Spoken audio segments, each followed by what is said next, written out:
The ocean did not forgive hesitation, and there would be no second chance. In the tropical waters of Southeast Asia, beneath a blazing sun and over seas that offered nowhere to hide, Allied warships moved into a battle they could not afford to lose, and were not prepared to win. Radios crackled with incomplete orders, formations stretched thin. Fuel and ammunition were already concerns before the first shot was fired. What awaited them was not just an enemy fleet, but the full weight of a campaign already slipping out of reach. This was the Battle of the Java Sea, the moment the war for the Dutch East Indies was decided at sea. By early 1942, Japanese forces were advancing with relentless speed across the Pacific and Southeast Asia. One objective mattered above all others: oil. The resource-rich islands of the Dutch East Indies were essential to sustaining Japan's war effort, and every day they remained contested, threatened that lifeline. To stop the advance, the Allies assembled a multinational naval force under a single, fragile command. American, British, Dutch, and Australian ships were brought together under the ABDA Command. A coalition built on urgency rather than cohesion. Crews spoke different languages, doctrine varied, training levels were uneven, but time was gone and action could not wait. The fleet sailed knowing the odds. Enemy air superiority loomed overhead. Japanese naval coordination was proven and aggressive. The Allied force lacked carrier support entirely. Still, they went forward. At the center of the Allied formation was the Dutch cruiser HNLMS De Ruyter, carrying the flag of Rear Admiral Karel Doorman, a commander who understood the stakes clearly. His orders were simple and unforgiving. Stop the invasion convoy at all costs. What followed was not a clean engagement. It was a running battle. Japanese cruisers maneuvered with precision, launching long-range torpedo attacks that turned open water into invisible minefields. Allied ships struggled to maintain formation while evading strikes they could not see coming. Communications faltered, smoke obscured visibility. Each turn brought fresh danger. Shellfire erupted across the horizon. Torpedoes tore through formations. Ships vanished in fire and water. The Allied fleet fought on through exhaustion and loss, pressing the attack again and again despite mounting casualties. But the imbalance was unavoidable.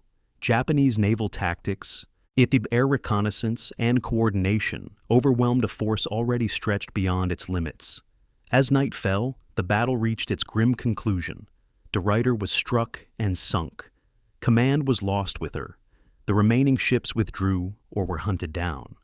By the time the sea grew quiet again, the outcome was undeniable. The Allied naval defense of the Dutch East Indies had been shattered. Java would soon fall. Japanese control of critical resources was secured, and the early phase of the Pacific War tilted decisively in Japan's favor. The Battle of the Java Sea matters because it marks an ending. The end of coordinated Allied resistance in Southeast Asia. The collapse of naval defense without air support. The brutal lesson that courage alone cannot compensate for imbalance in modern warfare. It also stands as a testament to determination in the face of inevitability.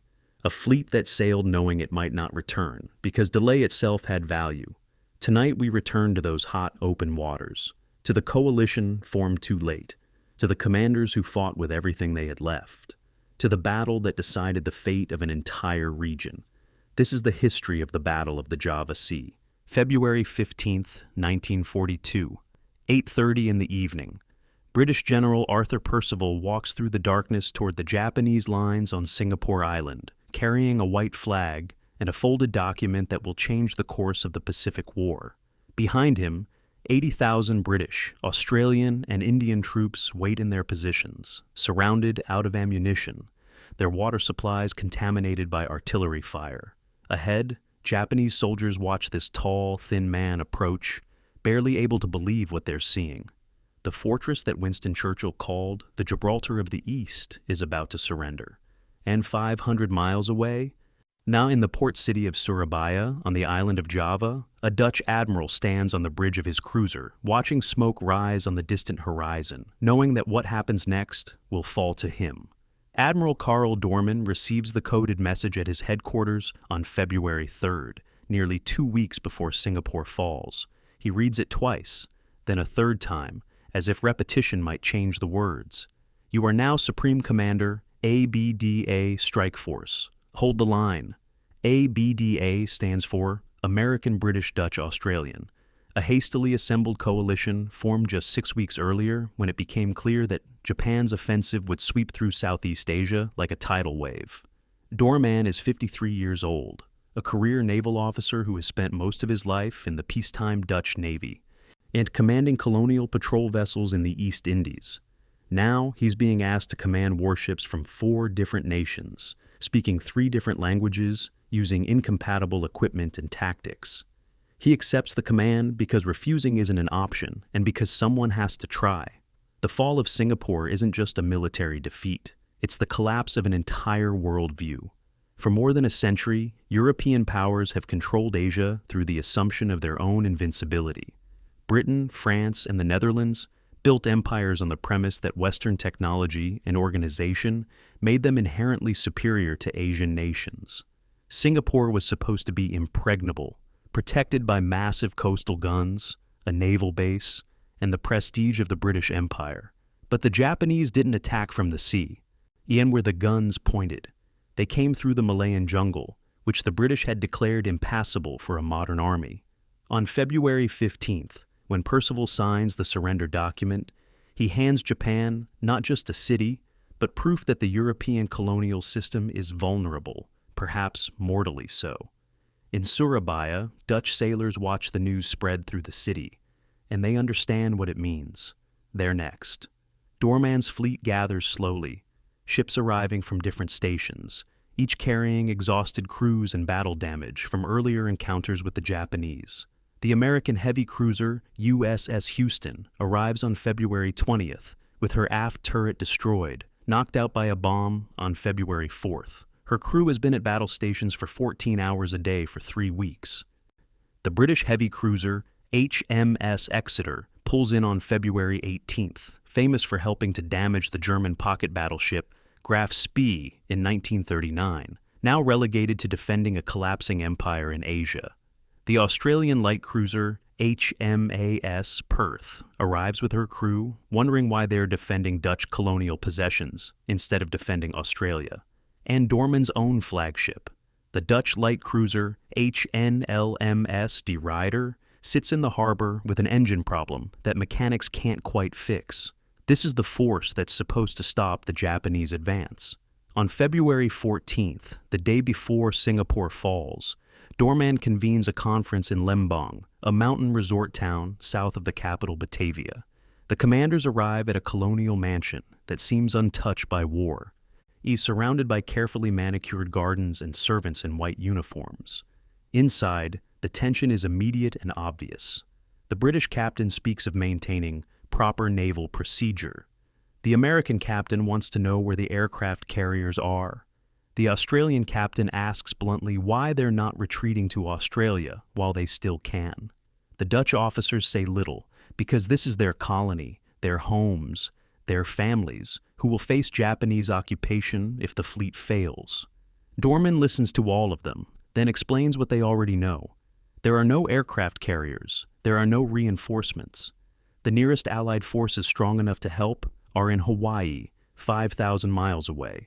They will fight with what they have, because the alternative is abandoning Java without resistance. It's the Japanese aren't just winning battles.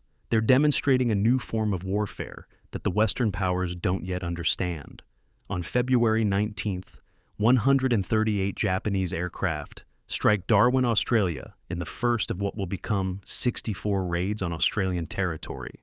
243 people die in a single morning, and the psychological impact is immense. Australia, the sanctuary that Allied forces thought they could retreat to, is now within Japanese bomber range. The illusion of safe havens in the Pacific is shattered. For the sailors gathering in Surabaya, this news carries a dark implication. Even if they escape Java, there may be nowhere safe to run.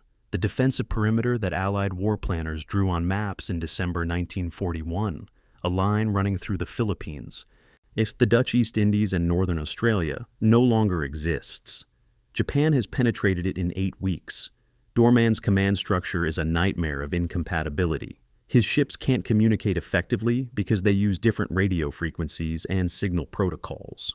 When he raises a Dutch signal flag, the Dutch ships respond immediately, but the British and American ships delay while their signalmen consult code books to interpret what the flags mean. Radio transmissions require translation, and in combat, every second of delay can mean the difference between life and death. The ships themselves operate on different tactical doctrines. British cruisers are designed for North Atlantic convoy protection, emphasizing long endurance and durability. American cruisers are built for Pacific operations, prioritizing speed and firepower. The Dutch cruisers are optimized for colonial patrol work, with lighter armor and smaller crews. When these ships try to maneuver together, they don't move like a coordinated fleet. They move like individual vessels trying to avoid collision while interpreting contradictory orders. The strategic situation is even worse than the tactical chaos. Japanese intelligence has broken the Dutch naval codes, meaning that every message Doorman sends is being read by his enemy. Japanese scout planes shadow the ABDA fleet constantly, radioing positions back to their commanders. Dutch patrol aircraft spot Japanese convoys approaching Java. But by the time the sighting reports are translated, transmitted, and decoded, the convoys have changed course. The Dutch have 6 fighters available for the entire defense of Java, an island the size of England. The Japanese have hundreds of aircraft operating from newly captured bases in Malaya, Borneo, and Celebes. Air superiority isn't even a contest. It's a fait accompli. Doorman requests air cover for his fleet and receives a polite message explaining that no aircraft are available. He asks for more destroyers to screen his cruisers and is told that every available destroyer is already assigned to him. He's being asked to stop an invasion fleet with inadequate forces, no air support, and a command structure that guarantees confusion. On February 23rd, Doorman takes his fleet to sea for the first time as a unified force. The departure from Surabaya harbor is chaotic. Ships leave in the wrong order because the American destroyers misinterpret the signal to form up. And a Dutch destroyer nearly collides with HMS Exeter when both captains respond differently to a course change order. Once at sea, the fleet attempts basic tactical drills, forming line of battle, executing simultaneous turns, practicing radio discipline. The results are discouraging. Ships drift out of formation because they have different maximum speeds. Radio channels are cluttered with transmissions in 3 languages, with Dutch-speaking radio men trying to relay messages between British and American ships. When Doorman orders an emergency turn to simulate combat maneuvering, the fleet takes 4 minutes to complete the turn, instead of the 90 seconds it should take. 4 minutes in combat means Japanese torpedoes have time to reach their targets. 4 minutes means the difference between survival and annihilation. Yet despite everything, despite the impossible odds and dysfunctional coalition and certain knowledge that Java will fall regardless of what they do, the men of the ABDA fleet prepare to fight. They do this not because they believe they'll win, but because the alternative, surrender without resistance, retreat without firing a shot, is unthinkable. In Houston's mess deck, American sailors write letters home, carefully avoiding any mention of how hopeless their situation is. So, their families won't worry. On Exeter's quarterdeck, British sailors maintain the old Royal Navy tradition of polishing brass fittings, because standards must be maintained even when the empire is crumbling. Aboard De Ruyter, Dutch sailors look toward Java's shore, where many of them have families, and understand that this battle is personal in a way it isn't for their foreign allies. They're not defending an abstract strategic position. They're defending their homes. And on February 27th, 1942, they will sail out to meet the Japanese invasion fleet, knowing that most of them will never return. February 20th, 1942. USS Houston enters Surabaya harbor with a gaping wound where her aft 8-inch gun turret used to be. The turret was destroyed 16 days earlier when a Japanese bomb penetrated the armored roof during an air raid off Darwin. 54 men died instantly in the explosion and fire that followed. The twisted metal has been cleared away, but the hull remains, covered with a temporary steel plate that does nothing to restore the ship's fighting capability. Her crew has been at battle stations for 14 hours a day, every day for 3 weeks. They're exhausted, running on coffee and Benzedrine, and now they're being told to prepare for a major fleet action against an enemy they've never beaten. As Houston ties up to the pier, her captain, Albert Rooks, looks across the harbor at the other ships of the ABDA fleet. He's trying to calculate whether they have any chance at all. The four navies gathering in Surabaya represent four different naval traditions, four different philosophies of warfare, and four different levels of desperation. HMS Exeter, the British heavy cruiser, carries the prestige of the Royal Navy, which has ruled the world's oceans for 2 centuries. She's famous for her role in hunting down the Grof Spee off South America in 1939, and a victory that proved British cruisers could defeat larger German warships through superior tactics and courage. But that was in the South Atlantic, with support from 2 other British cruisers and clear communication in English. Here in Java, she's fighting alongside allies whose tactical vocabulary she doesn't share, against an enemy that's been winning every engagement. Her crew maintains British naval discipline, brass polished, uniforms pressed, tea served at the correct times. But discipline can't compensate for being outnumbered and outgunned. HMAS Perth represents Australia's complicated position in this war. She's technically a Royal Australian Navy ship, but she was built in Britain and follows British naval doctrine. Her crew is Australian, with the informal egalitarianism that characterizes Australian military culture, and they're acutely aware that they're defending a Dutch colonial empire while their own country faces Japanese invasion. Perth's captain, Hector Waller, is one of the most experienced officers in the ABDA fleet, having commanded destroyers in the Mediterranean before being sent to the Pacific. He understands naval warfare at a tactical level that few other officers can match. But he also understands that tactics only matter when you have the resources to execute them. Perth is in excellent condition. Her crew is well trained, and her captain is competent. None of that changes the fact that she's a light cruiser with 6-inch guns facing Japanese heavy cruisers with 8-inch guns that outrange her by several thousand meters. The Dutch contingent forms the core of the ABDA fleet, and they carry the heaviest burden. And Admiral Doorman's flagship, De Ruyter, is a modern light cruiser completed in 1936, designed for colonial patrol work rather than fleet actions. She carries 7 5.9-inch guns, smaller than British or American cruiser armament, and her armor protection is lighter to save weight and increase range. Her crew is professional and well-trained, but they've never fought a major surface action. Most of their combat experience comes from anti-piracy operations and occasional skirmishes with smugglers in the Indonesian archipelago. Now they're being asked to face the Imperial Japanese Navy, which has been training for this war for a decade. The Dutch also contribute several destroyers to the fleet, older ships with limited anti-aircraft capability, and torpedoes that are outranged by Japanese weapons. These ships carry crews who know that if Java falls, their families will face occupation, internment, or worse. The incompatibility problems start with the simplest things and cascade into catastrophic complications. Radio frequencies are different across the 4 navies. The Dutch use 40-meter band radios, the British use 45-meter band, and the Americans use yet another frequency.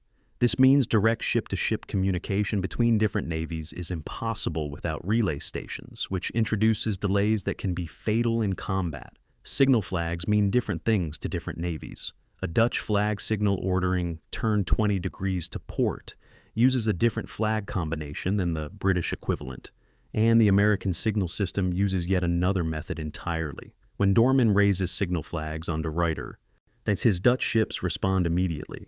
But British and American ships wait while their signalmen consult code books, often arriving at different interpretations of the same signal. The ships themselves move at different speeds, making formation keeping a constant challenge. British destroyers can make 36 knots maximum speed, crucial for torpedo attacks and screening the battle line. Dutch destroyers manage 34 knots, a small difference that becomes significant over the course of a long chase. Some of the older American destroyers assigned to the ABDA fleet can barely manage 27 knots, and they burn fuel at a prodigious rate trying to keep up with the cruisers. When the fleet maneuvers at high speed, it doesn't maintain a clean battle line. Instead, ships straggle, drift out of position, and struggle to regain formation while exposing themselves to enemy fire. Japanese fleet commanders train their ships to execute precise simultaneous turns at 30 knots, every ship pivoting at exactly the same instant to present a coordinated broadside. The ABDA fleet attempts the same maneuver and takes 4 minutes to complete it, by which time the tactical advantage has evaporated. Fire control systems add another layer of incompatibility. British cruisers use rangefinders calibrated in yards. American ships use rangefinders calibrated in yards as well, but their fire control computers process data differently. Dutch ships use metric measurements. When ships try to coordinate fire on a single target, they're essentially speaking 3 different mathematical languages. A British officer calling out range 18000 yards is talking about the same distance as a Dutch officer reporting 16,500 meters. But the time it takes to convert measurements and coordinate fire means opportunities are lost. Japanese cruisers operating in a single navy with unified systems and years of training together can achieve coordinated salvos where multiple ships fire at the same target simultaneously, overwhelming its defenses. The ABDA fleet fires as individual ships, each captain making his own decisions based on his own observations. On February 21st, Doorman convenes his first formal meeting with all ship captains in Surabaya. They gather in a Dutch colonial administrative building, sitting around a long teak table under slowly rotating ceiling fans. Doorman spreads charts across the table showing Japanese convoy routes and explains the situation. Intelligence reports indicate that multiple Japanese invasion forces are approaching Java from the north and east, carrying tens of thousands of troops. The ABDA fleet's mission is to intercept these convoys and destroy the transports before they can land their troops. It sounds simple when stated as an objective, but the captains immediately see the problems. The Japanese convoys will have destroyer escorts and cruiser cover, meaning the ABDA fleet will have to fight through a protective screen before reaching the vulnerable transports. Japanese land-based bombers will attack from above while the surface action unfolds. And without air cover, the ABDA fleet will be fighting in 3 dimensions while only able to defend in 2. The American captain of USS Houston asks about fuel. He explains that his ship burned through fuel at an alarming rate during the recent high-speed operations and air defense maneuvers. If they sortie and spend hours searching for Japanese convoys, some destroyers may not have enough fuel to return to base. Doorman acknowledges this, but explains that there are no oilers available for underway refueling. Ships will have to manage their fuel carefully. The British captain of HMS Exeter asks about ammunition. The fleet has expended significant amounts of anti-aircraft ammunition in recent air raids, and resupply is uncertain. Doorman can only say that ammunition ships are en route but may not arrive before the next battle. The Australian captain asks the unspoken question that everyone is thinking. If they win this battle, and yes, if they somehow manage to sink the Japanese invasion transports, will it actually matter? Will it stop Japan from taking Java, or just delay the inevitable by a few days? Doorman has no answer that anyone wants to hear. Despite all these problems, the sailors of the ABDA fleet prepare their ships as best they can. Mechanics work around the clock, trying to repair Houston's damaged turret, knowing they can't fully restore it, but hoping to at least improve her firepower. British sailors on Exeter repaint camouflage patterns, trying to make their ship harder to spot against the tropical sea.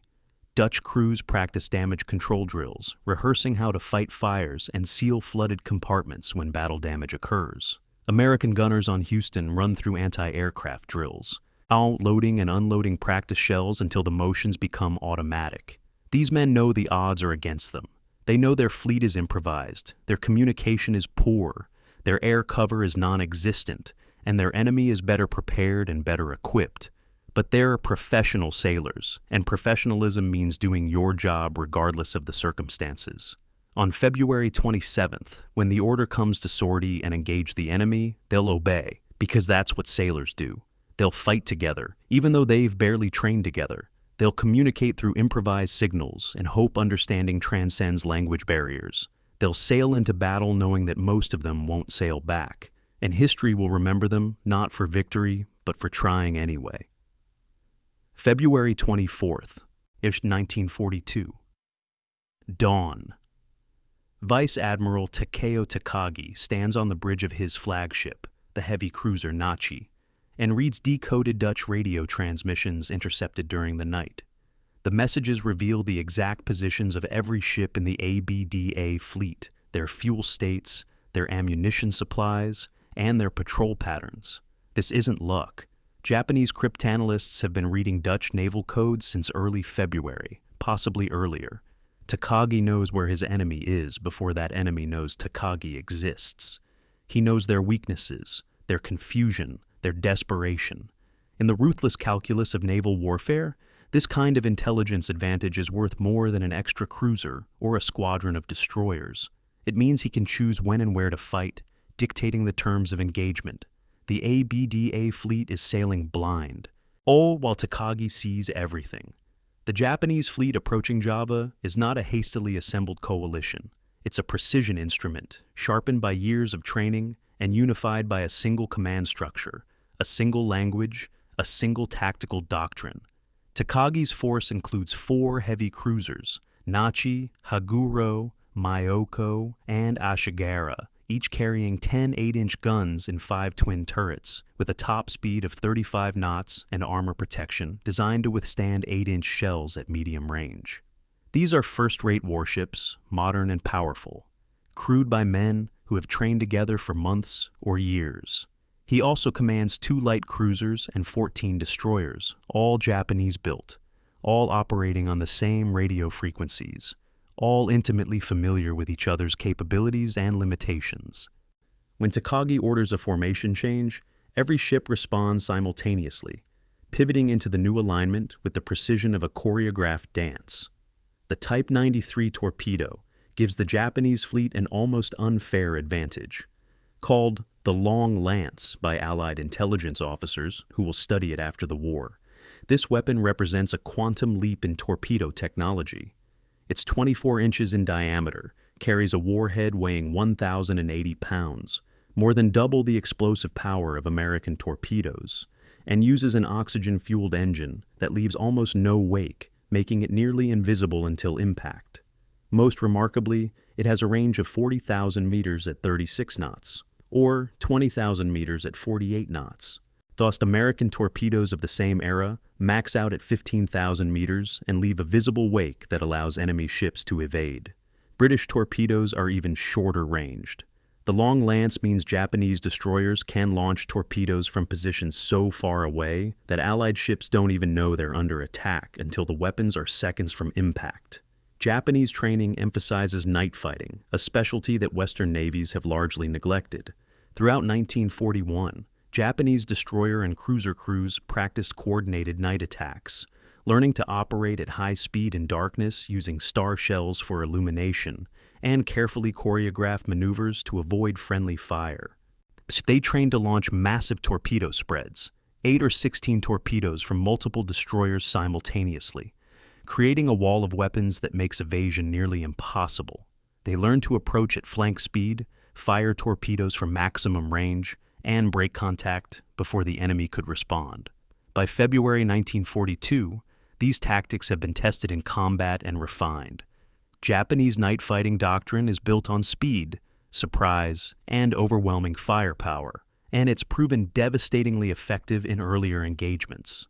Captain Tameichi Hara, commanding the destroyer Amatsukaze, represents the kind of officer who makes the Imperial Japanese Navy formidable. He's 39 years old. He's a career naval officer who graduated from the Naval Academy at Etajima in 1926 and spent the next 15 years mastering destroyer operations. He's fought in Chinese waters, patrolled off Siberia, and participated in every major Japanese fleet exercise since the mid-1930s. He knows his ship the way a concert pianist knows his instrument, every sound, every vibration, every quirk of the machinery. More importantly, he knows his crew. These men have served together for 18 months, long enough to develop the intuitive coordination that makes a warship truly effective. When Hara orders a torpedo attack, his crew executes with mechanical efficiency. No wasted motion, no hesitation, no confusion. This is what years of training and a unified command structure produce. On February 25th, the Japanese fleet conducts final pre-battle drills. The cruisers practice coordinated turns at 30 knots, each ship matching the flagship's movements with precision measured in seconds. The destroyers practice torpedo approaches, dividing into divisions and executing simulated attacks on the cruiser force. Gun crews load and unload practice ammunition, their movements timed with stopwatches to ensure maximum rate of fire. Damage control parties rehearse fighting fires and sealing compartments, because even superior forces take casualties. Radio operators test their equipment, ensuring that every ship can communicate clearly with every other ship. These drills aren't perfunctory exercises to fill time before battle. They are the final tuning of an instrument that's already been refined through hundreds of hours of previous practice. Japanese intelligence gathering goes beyond code breaking. Scout planes shadow the ABDA fleet constantly, radioing position reports every 30 minutes. These aircraft fly at altitudes that put them beyond the range of Allied anti-aircraft guns, circling just out of reach while their observers count ships, estimate speeds, and track courses. Submarines provide additional surveillance, operating on the surface at night to monitor harbor approaches and radio reports on fleet movements. Agents in Java, both Japanese nationals who remained after diplomatic relations broke down and local sympathizers recruited by Japanese intelligence, report on damage to Allied ships, fuel supplies, and crew morale. Takagi receives more intelligence about his enemy than many commanders have about their own forces. He knows Houston is missing a turret. He knows Exeter suffered boiler damage in a previous engagement. He knows the ABDA destroyers are critically low on fuel. This intelligence allows him to plan his attack with surgical precision. On February 26th, 1400 hours, Takagi plots the latest intelligence on his chart table. The ABDA fleet is at sea again, searching for Japanese convoys. Their patrol pattern hasn't changed in 3 days. A predictable north-south sweep that allows Takagi to calculate exactly where they'll be at any given time. He studies the chart, measuring distances, calculating fuel consumption, estimating when the Allied ships will have to return to port for refueling. His staff officers stand nearby, waiting for orders. Takagi makes his decision. The invasion convoys will proceed as planned, but the covering force, his cruisers and destroyers, will alter course to intercept the ABDA fleet in open water, away from coastal shallows where maneuverability is restricted. He'll force a surface action on his terms, at a time and place of his choosing, with every advantage on his side. By 1600 hours on February 26th, the trap is set. Japanese forces are converging on a position northeast of Java, where intelligence predicts the ABDA fleet will be the following afternoon. The weather forecast is favorable. Clear skies, good visibility, calm seas.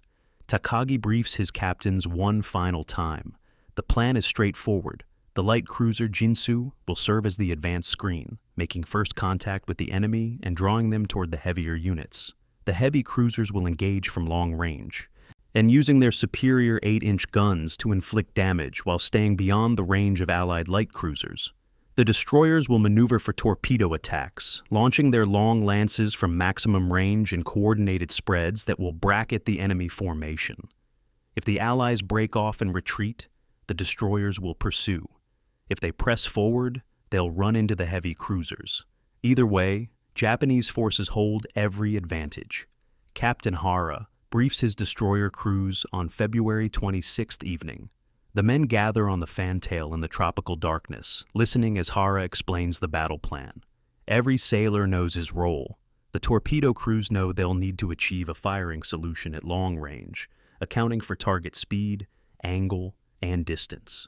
And the damage control parties know they'll need to be ready for counterfire, because even a doomed enemy can inflict casualties.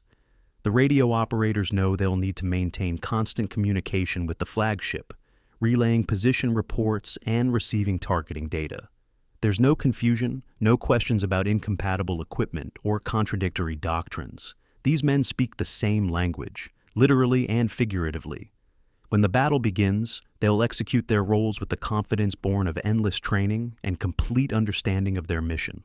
The Imperial Japanese Navy is sailing to crush the ABDA fleet, and every officer and sailor in the Japanese task force knows they have the tools, the training, and the intelligence to accomplish that mission.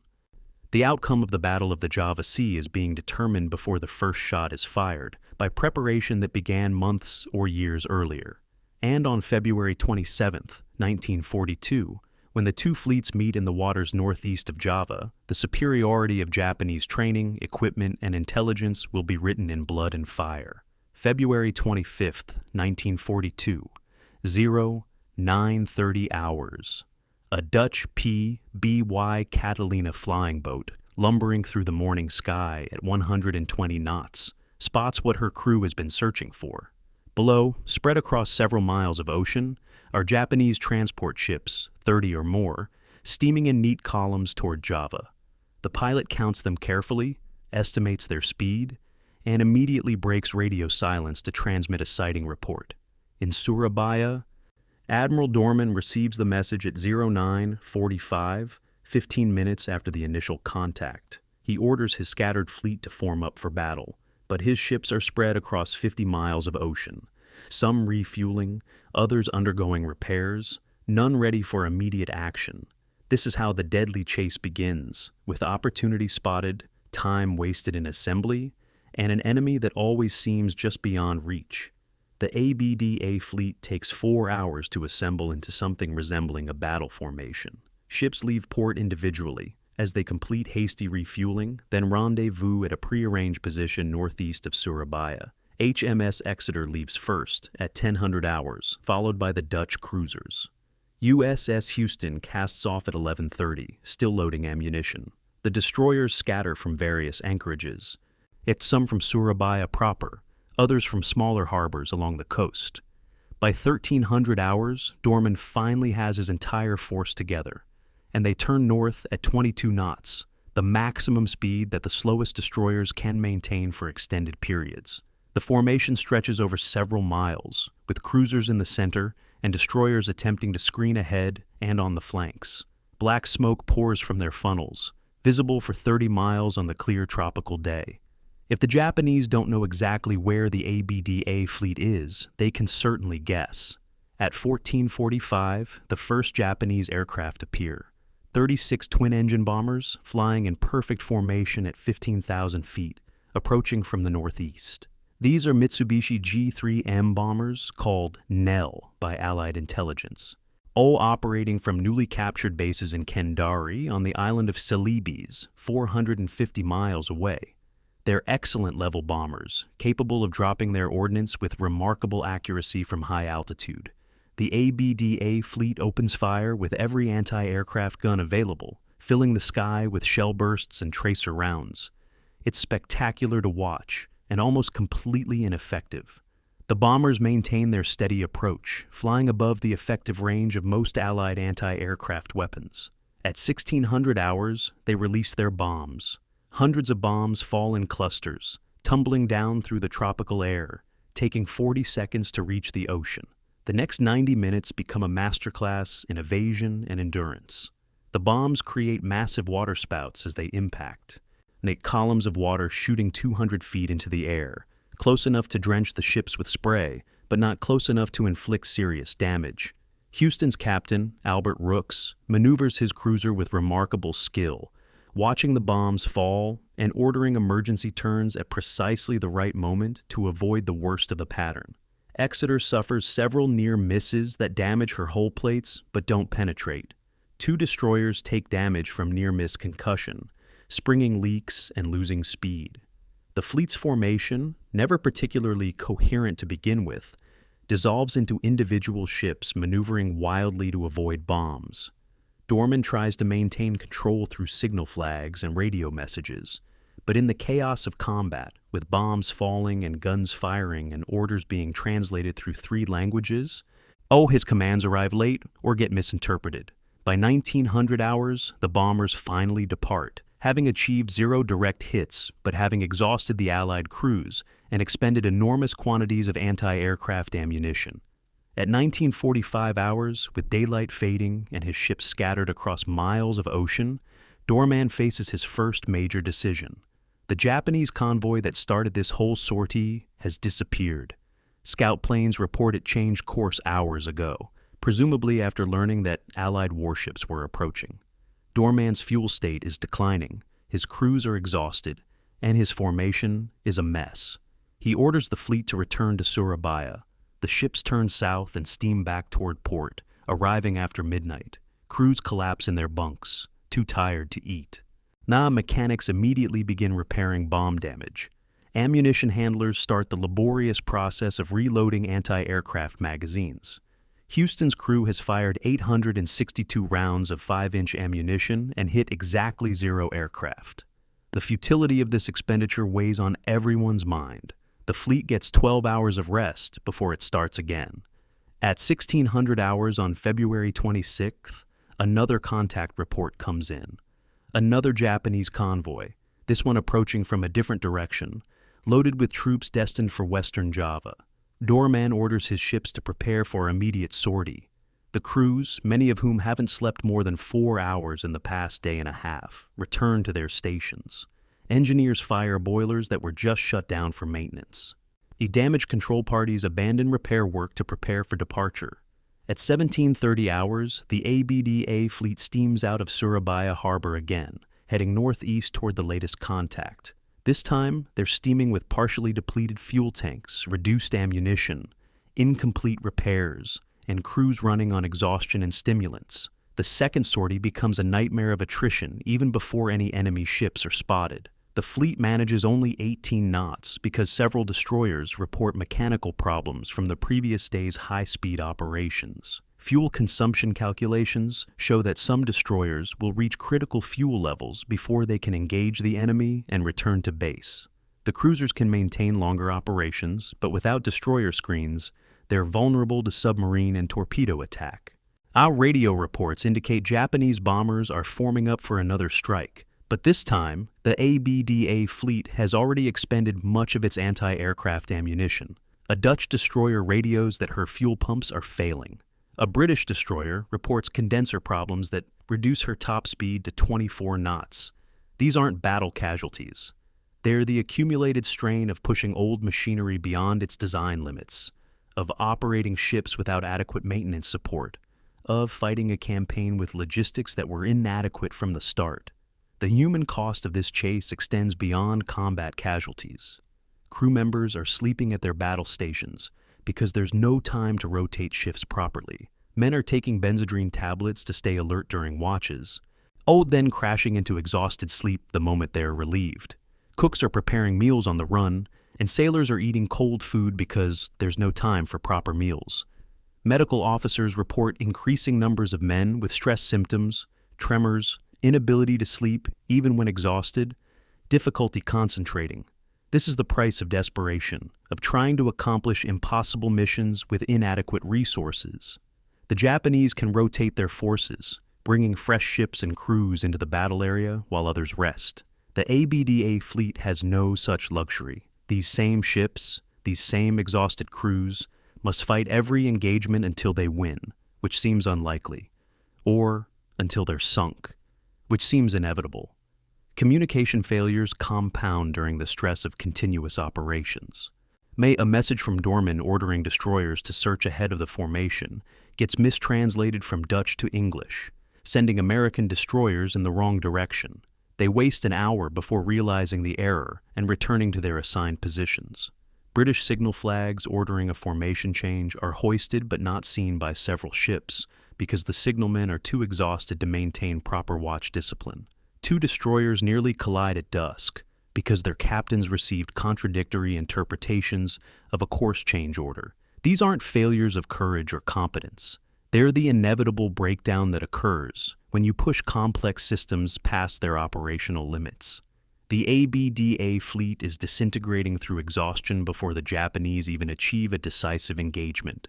As darkness falls on February 26th, the fleet steams through tropical waters at 18 knots, searching for an enemy that intelligence says is nearby, but that they can't seem to find. Total distance steamed in the past 30 hours exceeds 420 nautical miles, roughly equivalent to sailing from San Francisco to Los Angeles. Fuel tanks are at 60 to 70% capacity on the cruisers. 40 to 50% on many destroyers. Anti-aircraft ammunition stocks are depleted to the point where some ships could fight off only one more major air raid. Crew exhaustion is reaching dangerous levels, with some men literally falling asleep at their posts. And in the morning, the Japanese invasion fleet will still be approaching Java. The fleet will sortie again. The chase will continue.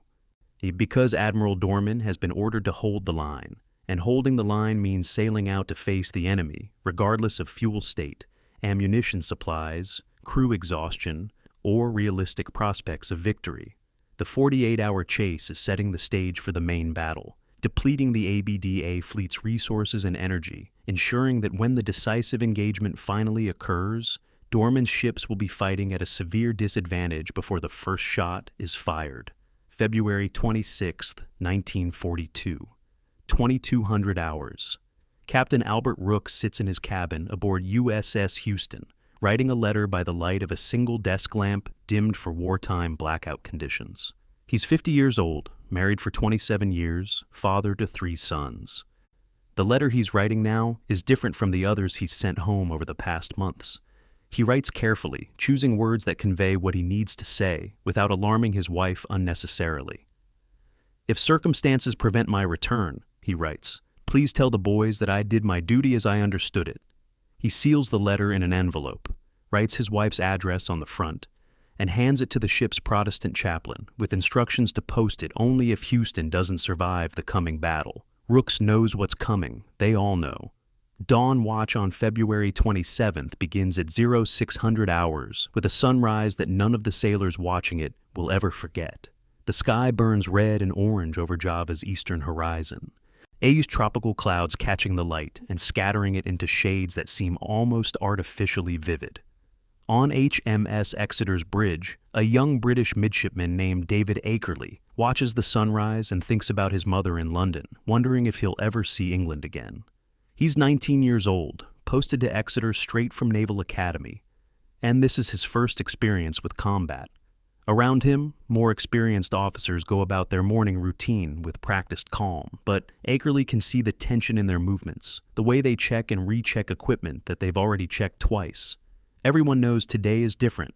The past 2 days have been searching and chasing and near misses with Japanese bombers. Today feels like the day when they'll actually have to fight. Aboard HNLMS De Ruyter, mechanics are still working frantically on the starboard engine turbine that's been giving trouble for days.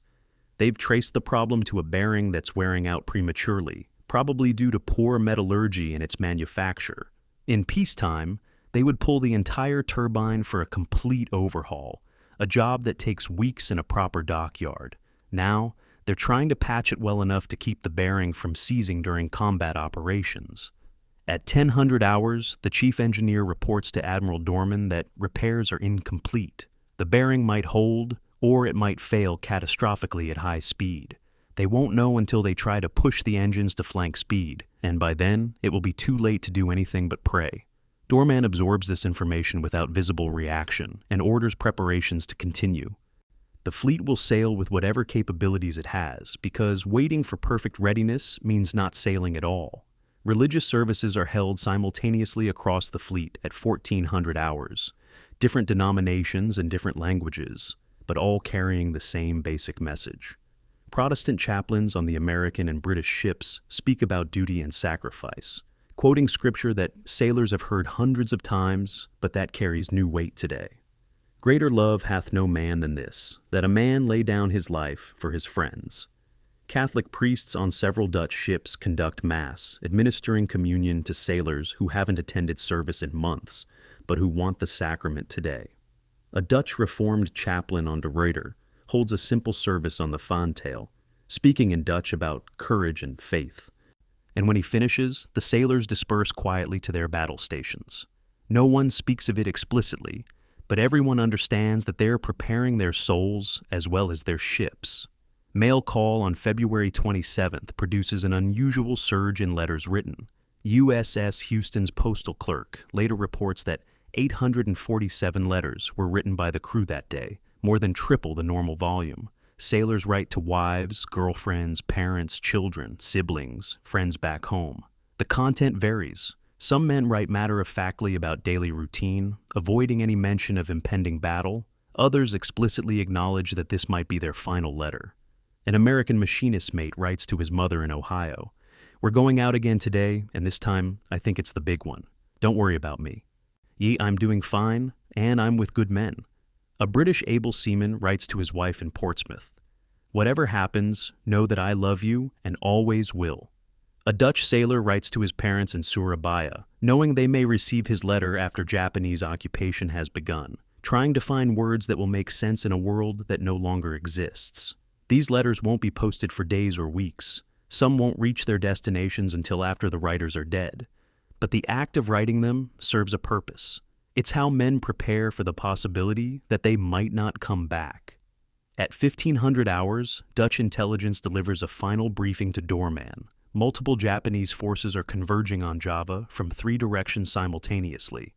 The intelligence is clear enough to be useful, but vague enough to be terrifying. Its enemy forces include heavy cruisers, light cruisers, numerous destroyers, all escorting transport convoys carrying invasion troops. The intelligence summary concludes with dry understatement. Surface action, probable tonight. Doorman reads the report, studies the chart showing estimated enemy positions, and makes his calculations.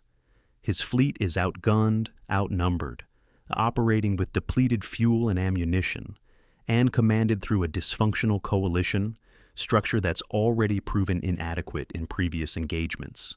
Every rational analysis suggests that sailing out to meet this force will result in heavy casualties and probable defeat. He makes his decision anyway. At 1530 hours, Doorman convenes his final meeting with ship captains. They gather in his cabin on De Ruyter, standing room only, and officers from 4 different navies crowded into a space designed for half their number. The mood is somber, but determined. Doorman explains what intelligence knows and what they can infer.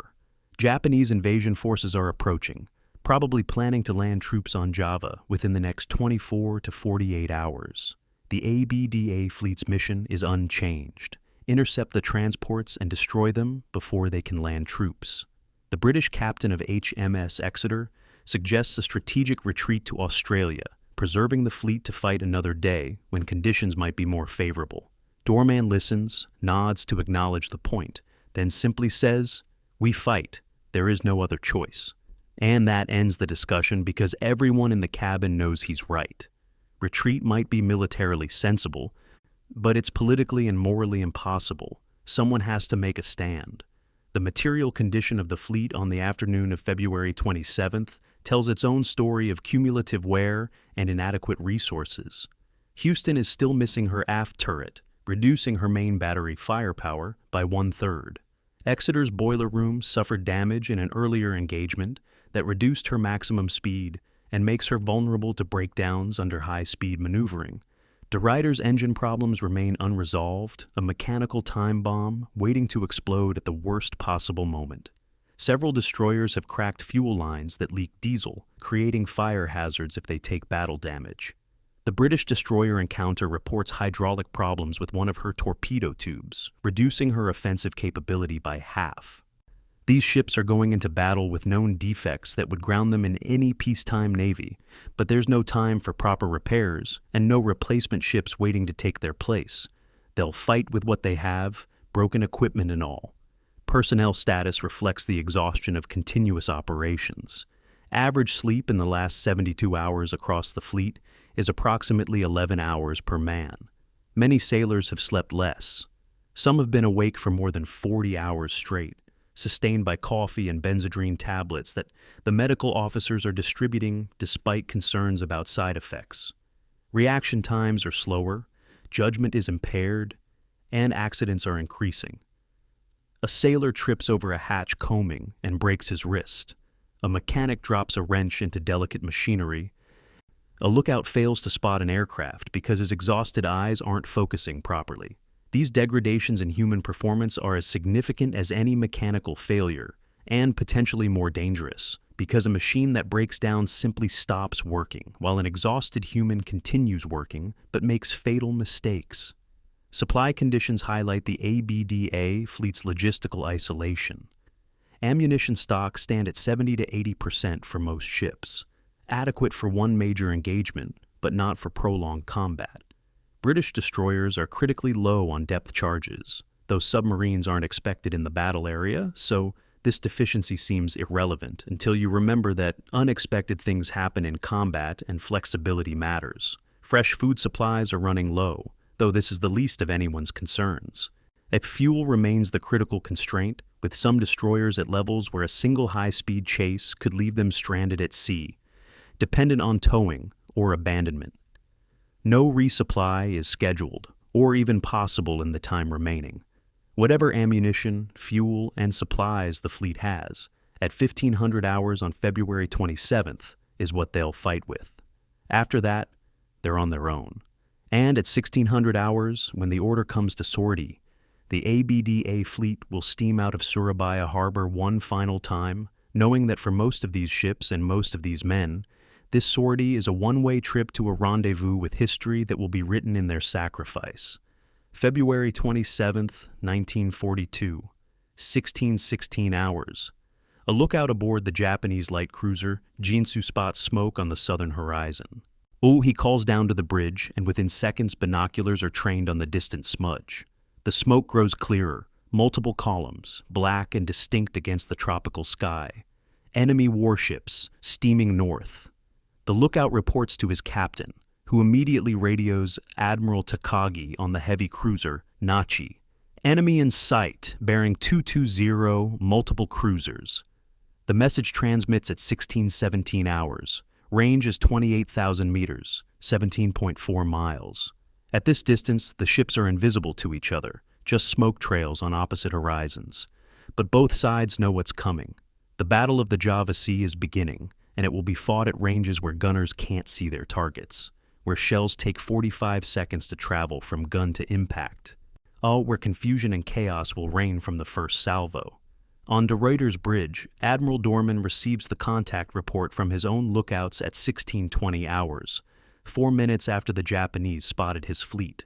Dutch sailors on the Crow's Nest have seen smoke to the north, estimated range 27,000 meters. Doorman immediately orders, form line of battle, and signal flags snap up De Ruyter's halyards. His Dutch ships respond instantly, turning to take their positions in the battle line. HMS Exeter sees the flags and begins maneuvering. HMAS Perth follows. But USS Houston, at the rear of the formation, doesn't understand the Dutch signal flags. Her signalmen consult codebooks, trying to interpret what the multicolored flags mean. 4 precious minutes pass before Houston's captain realizes what's being ordered and turns to take his position.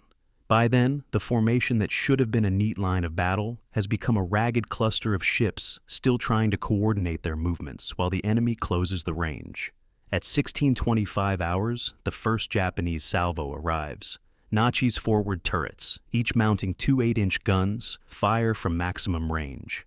The shells are massive, weighing 260 pounds each, and they follow high, arcing trajectories that carry them through the stratosphere before plunging back down toward their targets. The time of flight is 45 seconds, long enough for the ships to maneuver, long enough for fire control officers to realize their initial solution was wrong and correct it for the next salvo, long enough for Allied sailors to see the shells coming, dark specks against the sky, growing larger, and brace for impact. The shells hit the water 200 meters from De Ruyter, creating enormous geysers that rise higher than the ship's mast, then collapse in cascades of white water that drench the deck. No hits, not yet. Exeter opens fire at 1628 hours, her 3 forward 8-inch turrets training toward the smoke clouds on the northern horizon where Japanese ships should be. Her fire control officer has a solution based on smoke sightings and estimated ranges, nothing more. They're shooting at geometry and guesswork. The guns fire with a tremendous roar that shakes the entire ship, and the shells arc away into the tropical afternoon. Time of flight is 42 seconds. The shells land somewhere in the vicinity of the Japanese formation, but whether they land near anything or simply disturb empty ocean is impossible to know from Exeter's bridge. This is the fundamental problem with long-range gunnery at sea. Without aircraft spotting or radar fire control, you're firing blind and hoping mathematics will compensate for everything you can't see. The Japanese have aircraft overhead, radioing corrections to their gunners. The Allies have nothing but hope and increasingly desperate prayers. By 1641 hours, the battle has devolved into pandemonium. Shells are falling everywhere, thrown by Japanese cruisers firing methodically from long range, and Allied cruisers firing back with increasing desperation. The ocean erupts in continuous explosions, waterspouts rising and falling, any shell splashes merging into a curtain of spray that obscures visibility even further. Radio channels are jammed with transmissions in English, Dutch, and confused attempts at cross-translation. Target bearing 035 comes through in Dutch, gets translated to English incorrectly as 033, and American ships fire at slightly wrong bearings.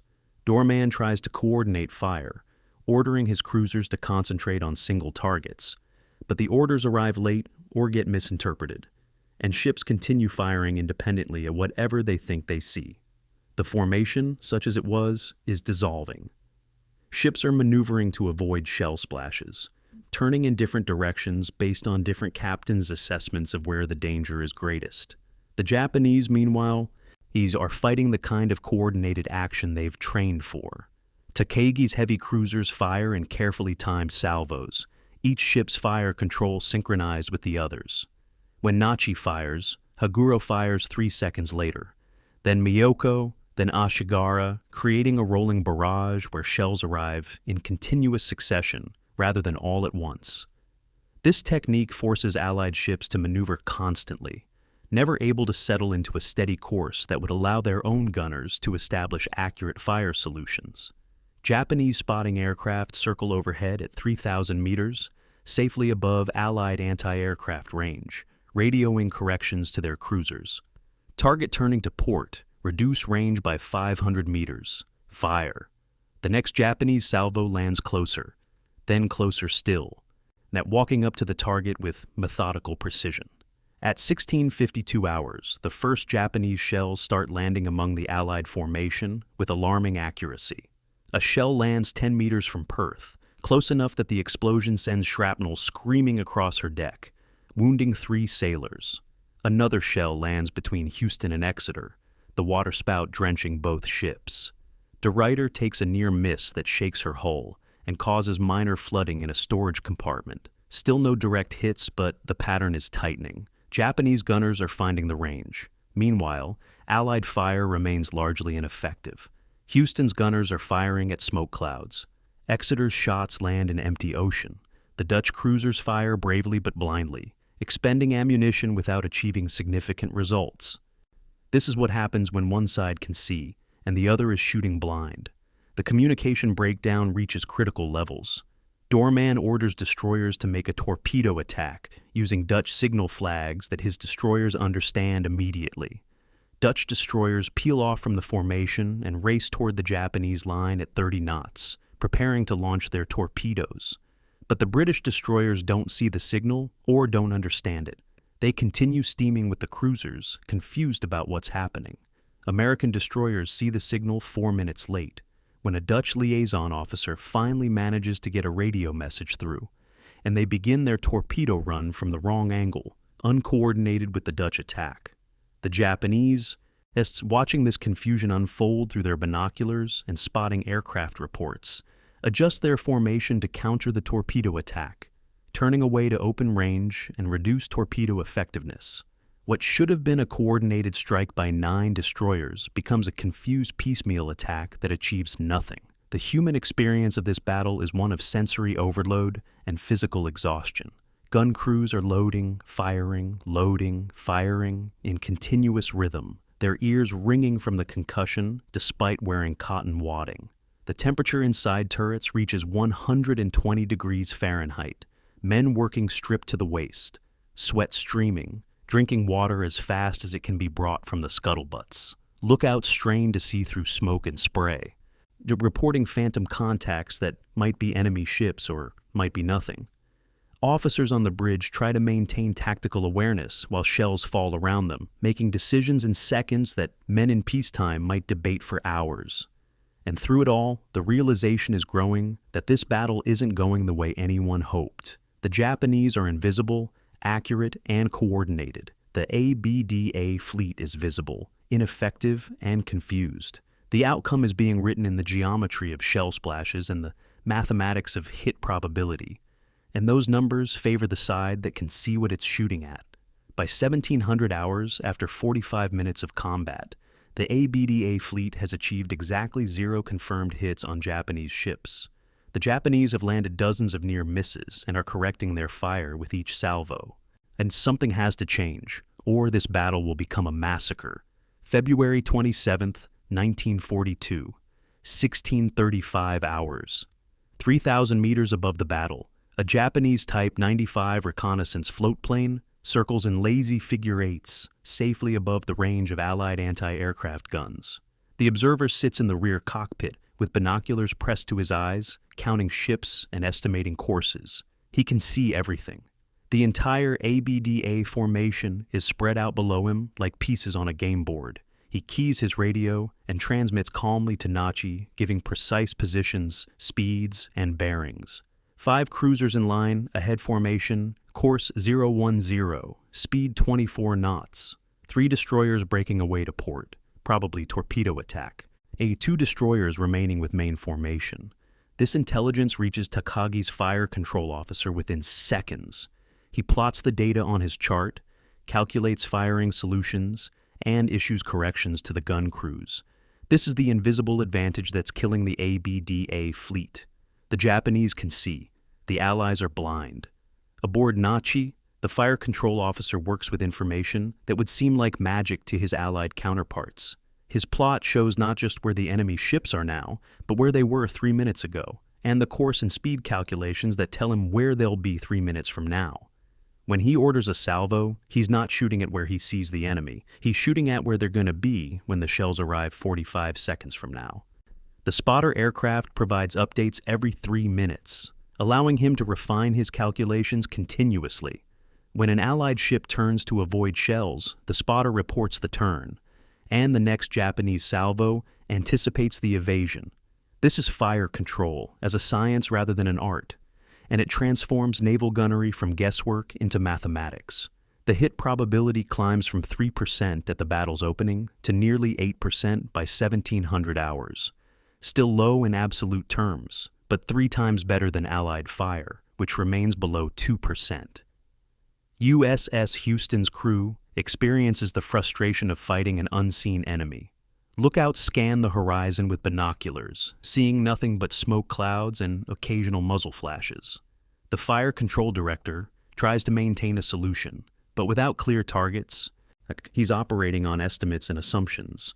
Houston fires salvos toward where the smoke suggests Japanese ships should be, but the smoke is deceptive. Wind carries it across the ocean, creating false impressions of ship positions. By the time a salvo lands and waterspouts provide feedback on accuracy, the target has moved, and the whole calculation must start again.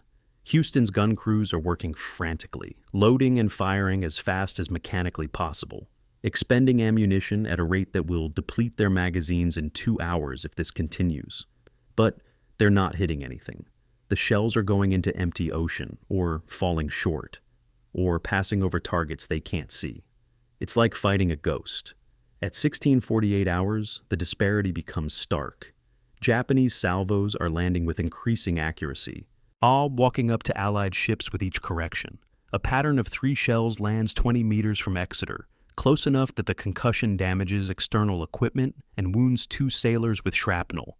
Another salvo lands between Perth and De Ruyter, forcing both ships to maneuver violently to avoid the next pattern. Allied crews can hear the shells coming, a distinctive freight train roar as 260-pound projectiles tear through the air at supersonic speed. There's a moment of terror as the sound grows louder, then impact, then the relief of surviving another salvo. But each salvo is closer than the last. The Japanese are finding the range through systematic correction, while Allied fire remains random and ineffective. The British destroyer Jupiter's captain requests permission to break formation and attack the Japanese spotter aircraft. He's watching the float plane circle overhead, knowing it's directing fire onto his fleet, knowing that killing it would degrade Japanese accuracy significantly. He has anti-aircraft guns that might possibly reach the aircraft if he gets directly beneath it and fires at maximum elevation. Doorman denies permission.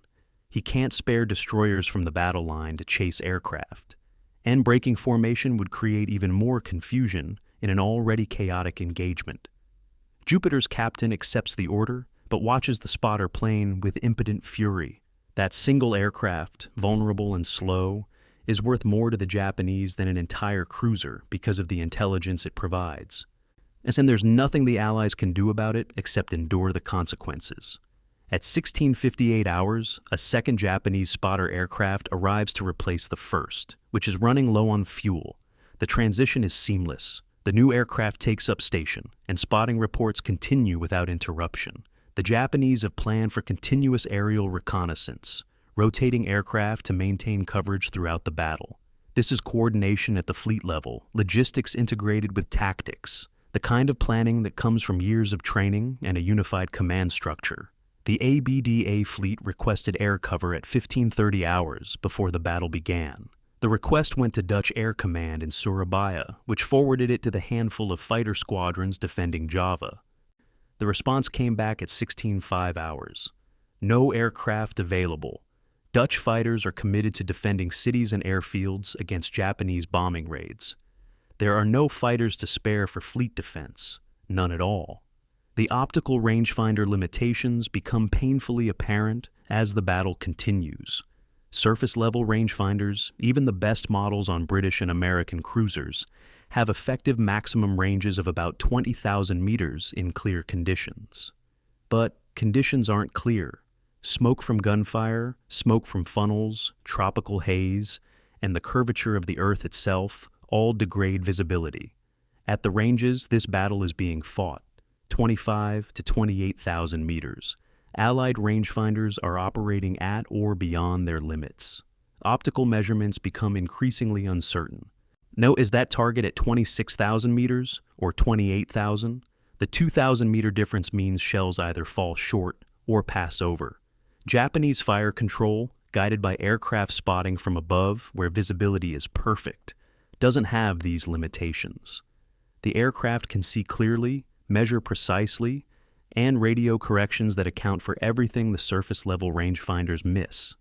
By 1700 hours, the ABDA fleet has been in combat for 45 minutes and achieved no significant damage to Japanese forces. Japanese destroyers attempted a torpedo attack that fell short because the Allies turned away in time, but otherwise, the Japanese heavy cruisers have been firing unmolested from long range, correcting their aim with each salvo, methodically closing in on their targets. That Allied ammunition expenditure is enormous. Houston alone has fired more than 300 shells of 8-inch ammunition, while Japanese expenditure is more conservative because they're firing with better information and don't need to waste shells on speculative shooting. The material imbalance is growing. Allied magazines are depleting faster than Japanese magazines. Allied crews are more exhausted from the stress of being under accurate fire without being able to return it effectively. And the Japanese spotter aircraft continue circling overhead, untouchable, directing the destruction with clinical precision. The fundamental asymmetry of this battle illuminates a larger truth about naval warfare in 1942. Air power and surface power are no longer separate domains. They're integrated. And the side that masters that integration holds an overwhelming advantage. The Japanese understood this before the war and built their doctrine accordingly. Scout planes launched from cruiser catapults, long-range reconnaissance aircraft, and coordinated fire control procedures were all part of a unified system. The Western Allies, particularly the British and Dutch, still thought of aircraft as useful additions to naval warfare rather than fundamental components. American doctrine was more advanced, emphasizing carrier operations. But even American ships in this battle lack the tactical aircraft support they need. The Battle of the Java Sea is being lost not just in the exchange of gunfire, but in the dimension above the ocean's surface, or where Japanese float planes circle unmolested and Allied ships have no eyes to see the enemy that's systematically destroying them. February 27, 1942, 17:21 hours. Admiral Doorman makes a desperate decision. His cruisers are being systematically bracketed by Japanese fire, his own gunnery is ineffective, and something must change before the Japanese land a killing blow. He orders a destroyer torpedo attack, hoping that forcing the Japanese to maneuver will disrupt their accurate fire. Signal flags snap up De Ruyter's halyards, the order to attack. Dutch destroyers see the signal instantly and respond. Their captains acknowledge with signal lamps, increase speed to 30 knots, and turn toward the Japanese line. But 4,000 meters astern, British destroyers don't see the signal flags. Their lookouts are focused on Japanese shell splashes, and Doorman's flags are obscured by smoke and spray. The British destroyers continue steaming with the cruisers, unaware that an attack has been ordered. 1,200 meters further back, American destroyers finally see activity, but don't understand what's happening. 4 crucial minutes pass before a Dutch liaison officer gets a radio message through explaining the order. By then, the torpedo attack has already begun, piecemeal, uncoordinated, exactly what Doorman tried to avoid. USS Houston's bridge has become a scene of controlled chaos. Captain Rooks stands at the center, trying to process 3 simultaneous radio messages while watching shell splashes march toward his ship. Doorman is ordering "turn 30 degrees left" in Dutch, which arrives translated to English with a 2-minute delay. Perth is radioing Japanese destroyers to starboard in plain English, providing tactical intelligence that might or might not be accurate. And now, Exeter is transmitting, "I am hit," a message that freezes everyone on Houston's bridge for a critical second.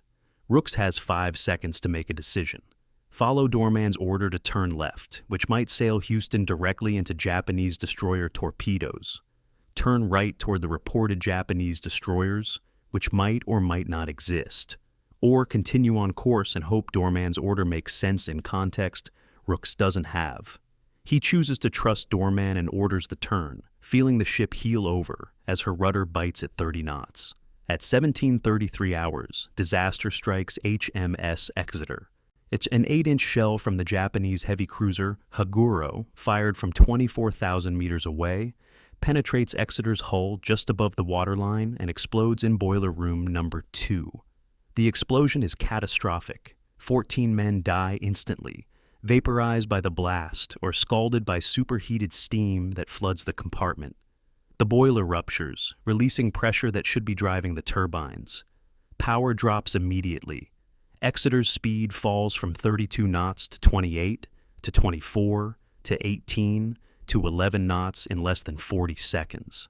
The ship, which moments ago was maneuvering vigorously to avoid shells, suddenly slews wildly to port as asymmetric power delivery overwhelms her steering. Her bow swings directly across the formation, placing her on a collision course with Perth, which is steaming at full speed only 800 meters astern.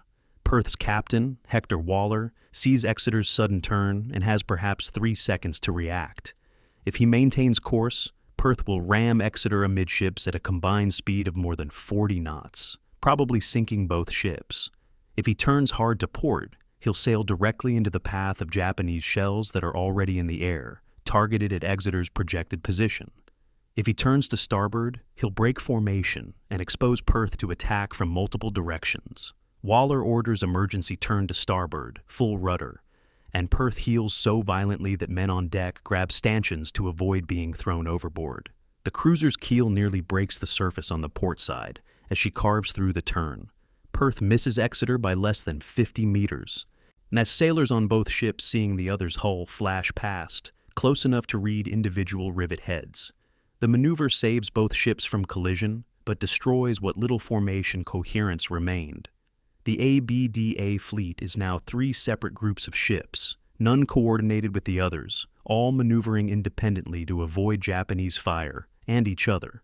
Doorman, standing on De Ruyter's bridge, hasn't seen Exeter's damage. Smoke and spray obscure his view of the rear of his formation, and radio messages from Exeter are getting lost in the communications chaos. He continues ordering formation maneuvers, expecting his entire fleet to respond in coordinated fashion. His signals reach the Dutch ships immediately, the British ships after delay, and the American ships after longer delay with possible mistranslations. The result is a fleet moving in 3 different directions, based on 3 different understandings of what the Admiral ordered. Dutch cruisers turned to port. British ships turned to starboard. American ships continue on their original course, waiting for clarification. What should be a unified battle line has become a scattered collection of individual vessels, each captain fighting his own battle based on his own interpretation of contradictory information. At 1742 hours, the British destroyer Electra commits to a lone torpedo attack that nobody ordered. Her captain, watching the confused fleet maneuvers and seeing Exeter in distress, decides independently to attack the Japanese line, hoping to disrupt their fire and buy time for the formation to sort itself out. But Electra charges toward the Japanese cruisers at 36 knots, her crew preparing torpedoes for launch at close range. It's a brave decision and a futile one. Japanese cruiser fire shifts to this new threat. Naichi and Haguro fire at Electra from 16,000 meters, their shells walking toward the destroyer with methodical precision. At 1747 hours, an 8-inch shell hits Electra's forward boiler room. The destroyer's speed drops immediately. A second shell hits 30 seconds later, penetrating her thin armor and exploding in the engine room. Electra goes dead in the water, smoke pouring from her hull, fires spreading. She's sinking, and most of the ABDA fleet doesn't even notice. They're too busy trying to avoid collision in Japanese shells to see that they've lost their first ship. The tactical dispersion reaches absurd levels. By 1740 hours, Doorman's fleet is spread over 12 nautical miles of ocean. De Ruyter and the Dutch cruisers are in the north, still engaging Japanese forces. Perth is to the east, trying to maneuver back into formation after avoiding Exeter. Houston is somewhere in the middle, following orders that were correct 90 seconds ago, but are now obsolete. Exeter is limping south at 11 knots, trying desperately to restart her damaged boilers. The destroyers are scattered across the entire area, some screening the cruisers, some retiring to reload torpedoes, some searching for targets they can't see. No mutual support is possible at these distances. Ships can't cover each other with anti-aircraft fire or maneuver to interpose themselves between wounded ships and Japanese fire. The fleet has ceased to exist as a coordinated force. It's now individual ships fighting individual battles, united only by the flag they fly and the orders they're trying to follow. A near fratricidal incident highlights the depth of confusion. At 1753 hours, Perth spots a destroyer at 8,000 meters and identifies it as Japanese. The ship is the right size, moving at high speed, and in the general area where Japanese destroyers should be. Perth's captain orders his guns to engage, and 5 salvos of 6-inch shells arc toward the target. The shells land in a perfect pattern around the destroyer, which immediately begins evasive maneuvers and transmits frantic radio signals. Friendly ship! Friendly ship! Cease fire! It's HMS Jupiter, a British destroyer that Perth's lookouts misidentified in the smoke and confusion. No hits are achieved, but the terror aboard Jupiter is profound. Men realize they came within meters of being killed by their own allies. The incident shakes confidence across the fleet. If you can't tell friend from enemy at 8,000 meters, how do you fight effectively at 20,000? The answer is that you don't. You fire at anything that might be hostile and hope you're not killing your friends. The ammunition expenditure rate is becoming critical. Houston's magazines report that 8-inch shell stocks are down to 60% of starting levels. At the current rate of fire, she has perhaps 90 minutes of ammunition remaining. Perth is in similar condition.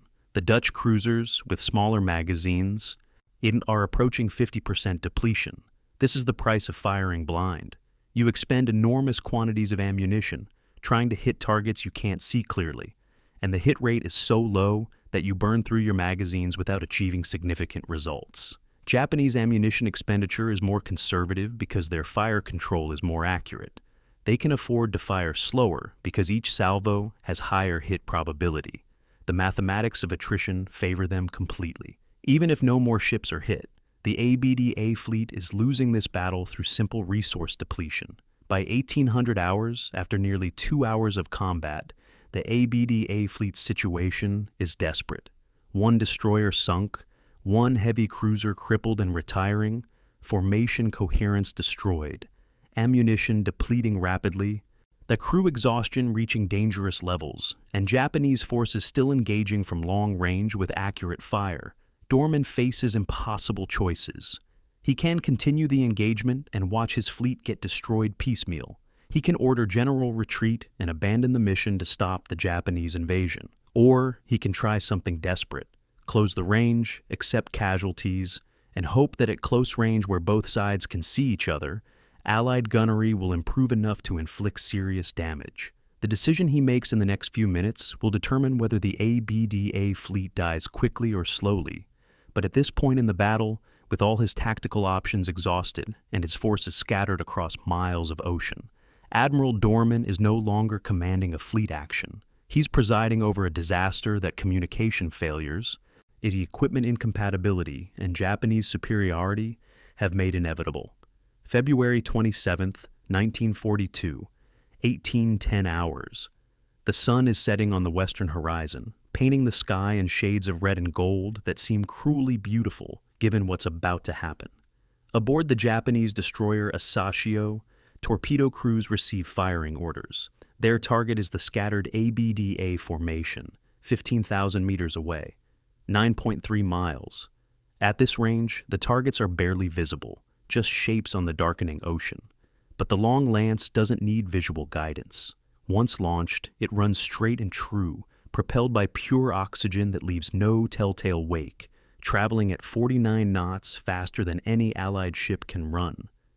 Asashio's torpedo officer calculates the firing solution carefully, and accounting for target speed, angle, and distance. At 18:10 hours and 40 seconds, he gives the order. Fire all tubes. 8 type. 93 torpedoes slide from their tubes and enter the water with barely a splash. They run deep, invisible, silent, deadly. 17 minutes and 8 seconds later, the torpedoes reach their targets.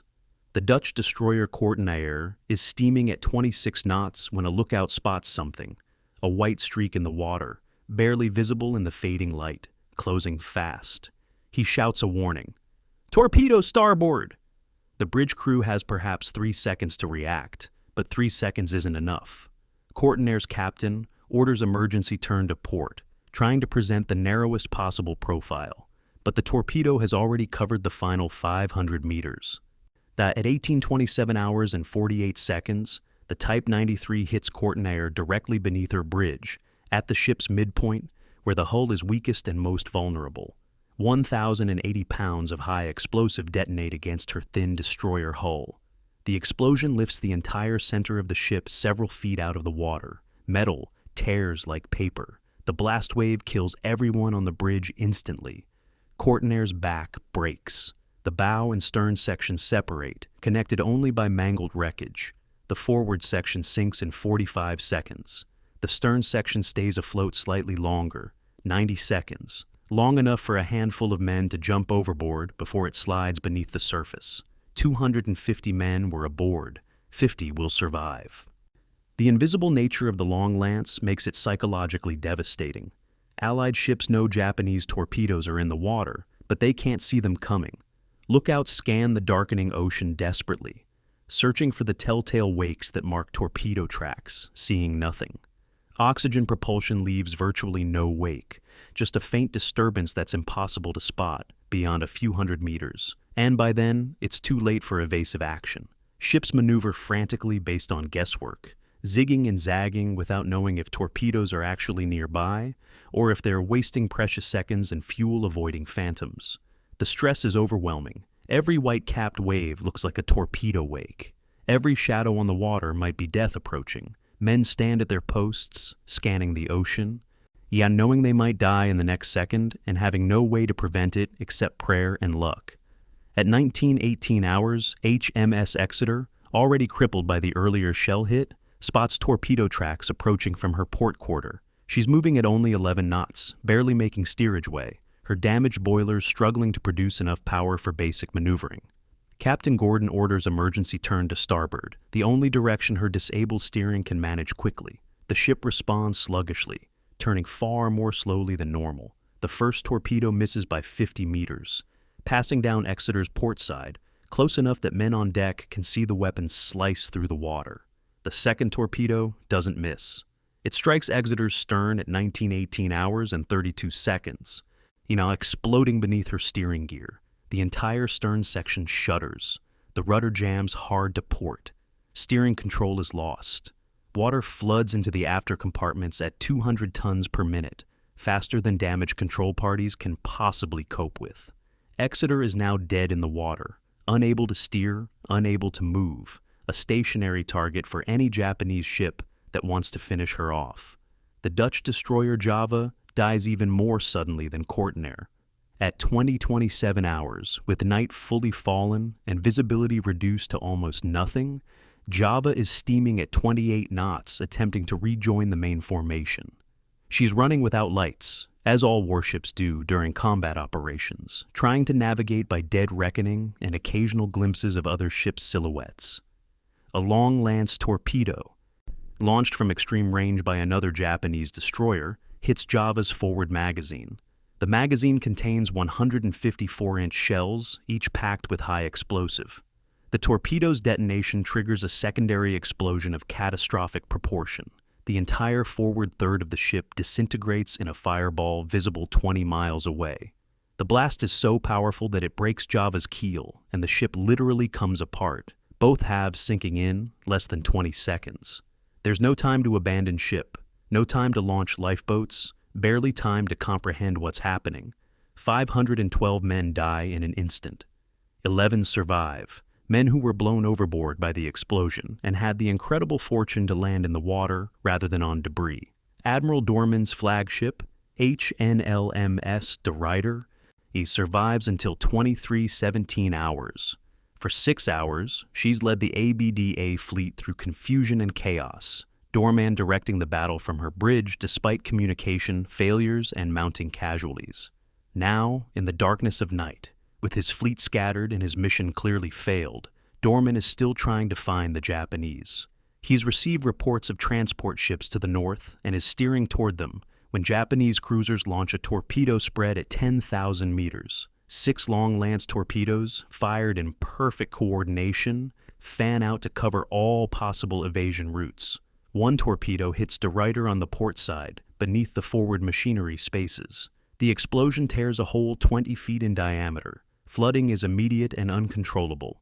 De Ruyter lists heavily to port. Power fails. The ship goes dark except for fires spreading from the blast damage. Doorman is last seen standing on the bridge as his flagship begins to sink. He makes no attempt to abandon ship. He goes down with De Ruyter at 23-21 hours, along with 367 of his crew. Only 91 men escape to tell the story. The technical superiority of the Type 93 torpedo represents years of Japanese development that Allied navies ignored or underestimated. The oxygen propulsion system was considered too dangerous by Western naval engineers. Pure oxygen is highly reactive and presented explosion risks during torpedo loading and maintenance. The Japanese accepted those risks and developed procedures to mitigate them. The result was a weapon with more than double the range of Allied torpedoes and 1/3 the detection probability. American Mark 15 torpedoes, the primary weapon for U.S. destroyers, had a maximum range of 15,000 meters, left a visible wake that skilled lookouts could spot at 1,000 meters, carried a 495-pound warhead, and suffered from notorious reliability problems with their magnetic detonators. British torpedoes were similar, with limited range and visible wakes. The Long Lance outclassed both by such a margin that the comparison becomes almost embarrassing. The hit rate achieved by Japanese torpedoes in the Battle of the Java Sea tells the story of this technical advantage. Japanese destroyers launched approximately 180 torpedoes during the battle. 9 confirmed hits were achieved, a hit rate of 5%. That might sound low, but context matters. These torpedoes were fired at extreme ranges, often 10 to 15,000 meters, at targets moving at high speed and maneuvering evasively. A 5% hit rate under those conditions represents exceptional performance. By comparison, Allied torpedoes during the battle achieved 0 hits. American and British destroyers launched approximately 40 torpedoes and didn't sink or damage a single Japanese ship. This wasn't due to poor tactics or incompetent crews. It was due to weapons that simply couldn't reach their targets at the ranges where combat was occurring. The damage control challenge posed by torpedo hits is almost insurmountable for destroyers and difficult even for cruisers. When a Type 93 detonates against a ship's hull, It creates a hole 20 to 30 feet in diameter, typically below the waterline, where water pressure is greatest. Flooding begins at rates exceeding 200 tons per minute. Damage control parties conceal some flooding by closing watertight doors and shoring up damaged bulkheads, but the sheer volume of water overwhelms their efforts.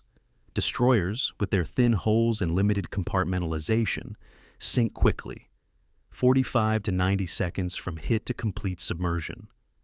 Cruisers last longer, but not much longer. De Ruyter survived 4 minutes after her torpedo hit. No amount of training or bravery can save a ship when water is pouring in faster than pumps can remove it. The men who die in these sinkings don't die from lack of effort or preparation. They die because physics and engineering have limits that courage can't overcome. By midnight on February 27th, the torpedo phase of the battle has killed more Allied sailors than 6 hours of gunfire. Courtinair, Java, and De Ruyter are on the bottom, carrying more than 1,000 men with them. Exeter is crippled and will sink within 24 hours.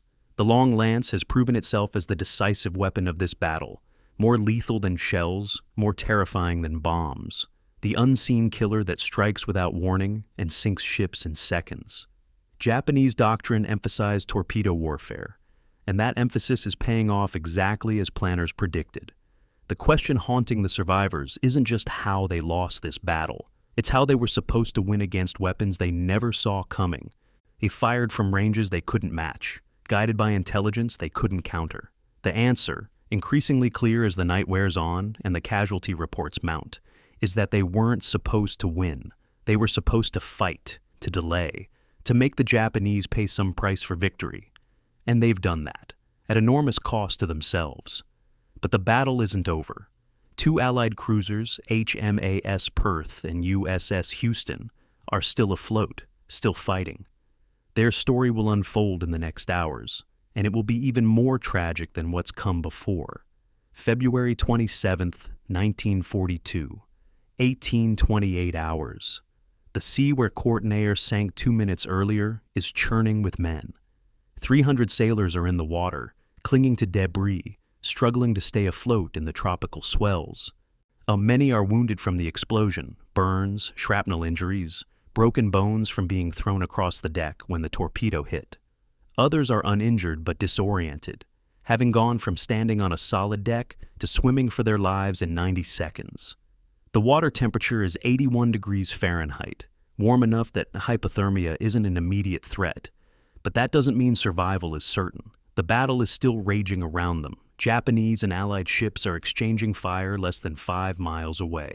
Shell splashes erupt in the water, creating currents that pull swimmers under, and beneath the surface, sharks are already gathering, attracted by blood and vibrations. The British destroyer Encounter, steaming at 28 knots, trying to rejoin the formation, spots the survivors. Her captain, Lieutenant Commander Morgan, faces an impossible decision. Standard naval doctrine says, never stop to rescue survivors during active combat. Stopping makes your ship a stationary target, vulnerable to torpedo and shell fire. But these are Allied sailors, drowning men, who will die if nobody helps them. Morgan orders Encounter to slow and begin rescue operations. His crew throws rope ladders over the side and hauls men aboard. The survivors are oil-covered, exhausted, some barely conscious. Encounter's crew works frantically, pulling one man after another from the water, 20 men, 50 men, 100 men. The count reaches 113 when the lookout spots Japanese cruisers changing course, apparently noticing Encounter's stationary position. Morgan has perhaps 30 seconds to decide, stay and save more men, or run and save his own ship. He orders emergency flank speed. Encounter accelerates away, leaving hundreds of men still in the water, their shouts fading into the distance. The men left behind understand immediately what's happened. Encounter can't stay.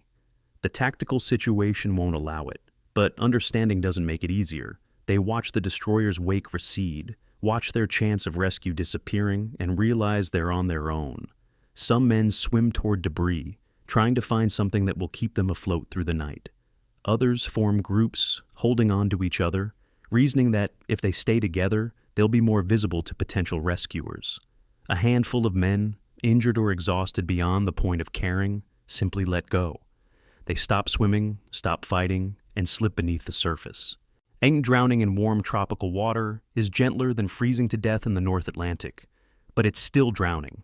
The ocean doesn't care about water temperature when it fills your lungs. At 21:19 hours, the Dutch destroyer Java explodes with such violence that the fireball is visible from every ship in the fleet. Survivors from Kortenaer, still in the water 3 miles away, see the explosion and understand what it means. Another ship sunk. More men in the water.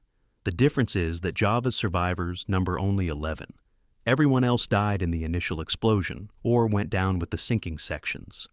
Those 11 men are scattered across a wide area, alone in the darkness, with no wreckage to cling to because their ship disintegrated. They tread water in oil-covered seas, calling out to each other, all trying to stay together. One man has a broken arm. Another swallowed fuel oil and is vomiting. A third is burned across his back and shoulders, the salt water making the pain almost unbearable. They'll survive the night through sheer determination. But morning will find them half dead from exhaustion, barely conscious, past the point of caring whether they're rescued or not. HNLMS De Ruyter's sinking at 23:21 hours puts 367 more men in the water. Admiral Doorman is not among the survivors. He stayed on his bridge as the ship listed and sank, making no attempt to save himself. Whether this was a conscious choice or simply the shock of seeing his fleet destroyed is something historians will never know. The men who escaped De Ruyter swim away from the sinking ship, trying to avoid the suction that pulls debris and people downward as the hull settles. They surface in darkness, in water covered with fuel oil, surrounded by floating wreckage. Some find debris to cling to. Others find nothing and must tread water or float on their backs, conserving energy, waiting for dawn, and hoping rescue will come. The ocean around them is silent except for the sound of waves and occasional distant gunfire. The battle has moved away. They're alone. HMAS Perth and USS Houston steam past the survivors without stopping. Both captains see men in the water, recognize that these are Allied sailors who need rescue, and make the same terrible calculation that Encounter's captain made. Stopping means dying. The battle is still active. Japanese forces are still nearby. Then every minute spent on rescue operations is a minute when enemy torpedoes could be closing. Perth's captain, Hector Waller, orders his signalman to note the position coordinates and radio them to shore stations, hoping patrol boats or aircraft can be sent at dawn. Houston's captain, Albert Rooks, does the same. Both men know the chances of timely rescue are slim. Shore stations are overwhelmed with other priorities. Aircraft are scarce. Patrol boats are small and vulnerable. But noting the coordinates is better than nothing. It's a gesture that acknowledges the men in the water exist, that they matter, even if tactical necessity prevents immediate rescue. As midnight approaches and a February 27th gives way to February 28th, the survivors face their longest hours. Dawn is 6 hours away. Rescue, if it comes at all, won't arrive until daylight. Men tread water in the darkness, fighting exhaustion, fighting the psychological terror of being alone in the open ocean at night.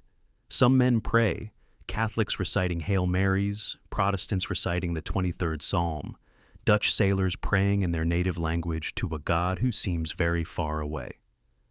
Others sing, quietly, songs from home that remind them there's a world beyond this dark water. Waltzing Matilda from the Australians. Deep in the heart of Texas from the Americans. Wien Nederlands Bloed from the Dutch. The singing helps. It proves they're still alive, still human, still capable of something beyond mere survival. The shark attacks begin around 0200 hours.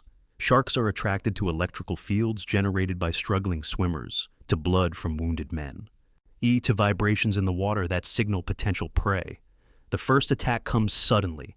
A man treading water feels something bump his leg, then teeth, then incredible pain as a shark bites down and pulls him under. His screams alert the other survivors, who thrash the water and shout, trying to drive the sharks away. Sometimes it works, sometimes it doesn't. By dawn, the shark attacks will have killed at least a dozen men. though exact numbers will never be known because many victims simply disappear beneath the surface, leaving nothing but spreading circles in the water. February 28th, 0630 hours.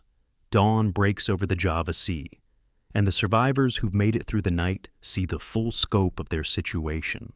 They're scattered over miles of ocean, separated into small groups or individuals floating alone. The nearest land is Java, perhaps 30 miles away, visible as a dark line on the southern horizon, but impossibly far for exhausted men to swim. Some Japanese destroyers are visible in the distance, steaming among the debris fields, picking through wreckage. The survivors watch these ships approach with mixed feelings. Being rescued by the Japanese means becoming a prisoner of war, with all the uncertainty and fear that entails. But it also means being pulled from the water, getting medical treatment, having a chance to survive. The alternative is staying in the ocean until local fishing boats arrive, if they arrive, or until strength gives out and the sea claims what the battle couldn't kill. The Japanese rescue operations are selective and brutal. Some destroyers pick up survivors systematically. It picks pulling men from the water and taking them below as prisoners. Other Japanese ships machine gun men in life jackets, considering them legitimate targets because the battle technically hasn't ended. A few Japanese vessels simply ignore the survivors entirely, steaming past without slowing, leaving men to drown or be rescued by someone else. There's no consistency, no policy, just individual captains making individual decisions based on their own interpretation of Bushido code and military necessity. Approximately 40 Allied sailors will be taken prisoner by Japanese forces over the next hours. Most of these men will survive to see 1945, but many won't. POW camps in Java and later in Burma and Thailand will kill through starvation, disease, and forced labor what the battle couldn't accomplish through violence. Local Indonesian fishing boats begin arriving around 0800 hours. These are small vessels, crewed by men who fish these waters for their livelihood and who have no particular loyalty to either side in this war. They see men drowning and pull them aboard because that's what you do. When you see drowning men, you save them. The fishing boats collect 87 survivors from De Ruyter, bringing them to small coastal villages where they are given water, food, and basic medical care before being turned over to Dutch colonial authorities. They rescue 38 survivors from Kortenair. They find 7 of Java's 11 survivors, pulling them from the water barely conscious. These fishermen will never be officially recognized for their actions. They'll appear in no military records, receive no medals or commendations. But they'll save more than 100 Allied sailors who would otherwise have died in the water, and some of those saved men will live to tell the story. By noon on February 28th, the rescue operations are essentially complete. The survivors have been collected by Japanese destroyers, by Indonesian fishing boats, or not collected at all. The men still in the water at noon are dead, or soon will be. The final toll from ships sunk during the main battle is devastating. Kortenair lost 200 men, 80% of her crew. Java lost 501 men, 98% of her crew. De Ruyter lost 367 men, 80% of her crew. Combined casualties from these 3 ships exceed 1,000 dead. Most died in the initial explosions when torpedoes hit. Others died in the water from wounds, exhaustion, sharks, or simple inability to survive 12 hours in the open ocean. The Battle of the Java Sea has claimed its victims not just through the violence of combat, but through the slower violence of abandonment. Men left in the water because saving them would risk ships that were needed for continued fighting. It's the logic of war stripped to its most brutal essence. The living matter more than the dying, and the mission matters more than individual lives. The men who drowned in the Java Sea understood this logic, even as they slipped beneath the waves. That understanding doesn't make their deaths easier to bear for the survivors who watched them die, or for the captains who ordered their ships to steam on while men screamed for help behind them. It just makes those deaths inevitable. February 28, 1942. It's 23:10 hours. HMAS Perth and USS Houston round the western coast of Java, heading northwest towards Sunda Strait, the narrow passage between Java and Sumatra that leads to the Indian Ocean and potential escape to Ceylon. Both ships are exhausted, Perth's crew has been at battle stations for 14 hours. Houston's crew is in similar condition, running on adrenaline and the last of their benzodrine supply. They've survived the main battle, watched their fellow ships sink, and now they're running for their lives. Captain Hector Waller on Perth and Captain Albert Rooks on Houston have made the same calculation. Staying in the Java Sea means certain death, so they'll attempt to escape westward while Japanese forces are occupied elsewhere. Neither captain knows that the route they've chosen leads directly into the jaws of disaster. At 23:27 hours, Perth's lookout reports ships ahead. Multiple contacts anchored or moving slowly, illuminated by moonlight reflecting off calm water. Waller studies the silhouettes through his binoculars, trying to identify them. The ships appear to be transports, merchant vessels, not warships. He assumes they're Dutch merchant ships taking shelter in Bantam Bay before making a run for safety. Perth and Houston move closer, intending to pass through the anchorage and continue towards Sunda Strait. At 23:30 hours, when they're 3,000 meters from the nearest ships, searchlights blaze to life. Dozens of searchlights from dozens of ships, all focused on Perth and Houston, turning night into day. These aren't Dutch merchants. They're Japanese transports, 56 of them, carrying invasion troops for Western Java, and protecting them are 4 heavy cruisers, 3 light cruisers, and 7 destroyers of the Imperial Japanese Navy. Perth and Houston have sailed into the heart of the enemy's invasion fleet. The tactical situation is beyond hopeless. 2 Allied cruisers, both damaged, both low on ammunition, both carrying exhausted crews, against 14 Japanese warships, plus transports whose crews can fire small arms at point-blank range. There's no possibility of escape. Perth and Houston are inside the anchorage now, surrounded on 3 sides, with their only exit blocked by Japanese destroyers. Waller makes his decision in seconds. If they're gonna die, they'll die fighting. He orders open fire. Perth's 6-inch guns swing toward the nearest transport and fire at a range of 1,500 meters, so close that missing is almost impossible. The shells hit, penetrate the transport's thin hull, and explode deep inside. The transport begins burning immediately. Houston opens fire seconds later, her forward turrets engaging targets to port, while her remaining functional turret fires to starboard. 2 more transports are hit in the first 90 seconds. One explodes and sinks. Another catches fire and lists heavily. The Japanese invasion fleet, anchored peacefully while troops prepared to go ashore, erupts into chaos. Japanese cruisers return fire at point-blank range. This isn't the long-range gunnery duel of the earlier battle. This is close-quarters brawling, ships firing at ranges under 3,000 meters. It's close enough to see individual portholes and deck fittings. Shell travel time is measured in seconds rather than minutes. There's no need for spotting aircraft or fire control computers. You point at the target and fire. Perth takes the first hit at 23:41 hours, an 8-inch shell from the heavy cruiser Mogami striking her forward superstructure. The explosion kills 12 men and starts fires. A second shell hits 30 seconds later, penetrating the hull near the waterline. Perth's speed drops as damage affects her machinery. She's still fighting, still firing at anything that presents itself, but she's absorbing punishment faster than she can inflict it. At 0005 hours, March 1st, Perth takes a torpedo hit on her port side. The long lance enters below the waterline and explodes in her forward machinery spaces. The blast tears a massive hole in her hull. Flooding is immediate and catastrophic. Power fails across the forward half of the ship. Turrets 1 and 2 go silent, their crews trapped in darkness with no power to operate the guns. Perth lists heavily to port. Captain Waller orders abandon ship, knowing his cruiser has minutes left. Sailors scramble to launch life rafts and boats. Many simply jump overboard, preferring to take their chances in the water rather than be trapped inside when Perth capsizes. A second torpedo hits at 0009 hours, striking Perth's stern.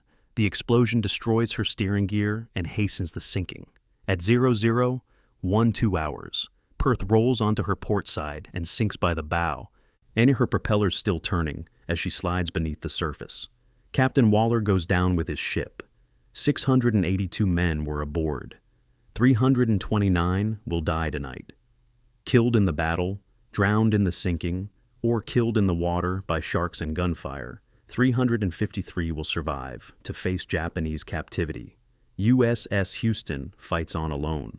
She's already been hit multiple times, fires burning on her superstructure, her crew fighting damage control battles while simultaneously manning the guns.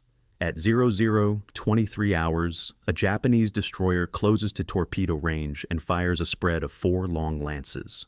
One torpedo hits Houston forward, exploding in the crew spaces and killing dozens of men. The ship shudders but continues fighting. Her gunners have exhausted all main battery ammunition. The 8-inch turrets are empty. They begin firing 5-inch anti-aircraft rounds at surface targets, using shells designed to explode in mid-air against ships that are 3,000 meters away. It's desperate and futile, but it's better than dying without fighting back. Some gun crews fire star shells, illumination rounds designed to light up night skies for aircraft spotting, simply because those are the only shells left. Captain Albert Rooks dies at 00:38 hours. A Japanese shell fragment strikes him on Houston's bridge, severing his femoral artery. He bleeds out in less than 2 minutes, surrounded by his officers, unable to speak, dying while his ship continues fighting around him. Executive Commander David Roberts assumes command and continues the battle, but the situation is deteriorating rapidly. A second torpedo hits Houston at 01:05 hours, striking her starboard side near the engine rooms. The explosion causes massive flooding. Speed drops to 12 knots, then 8 knots, then 5 knots. Houston is barely moving now, a sitting target. Japanese cruisers close in, firing at point-blank range. Shell after shell hits Houston's hull, each impact killing men, starting fires, destroying equipment. The ship is being systematically dismantled by Japanese gunfire. At 01:25 hours, a third torpedo hits Houston's port side. This is the killing blow. The torpedo explodes beneath the forward fire room, rupturing steam lines and causing a catastrophic loss of power.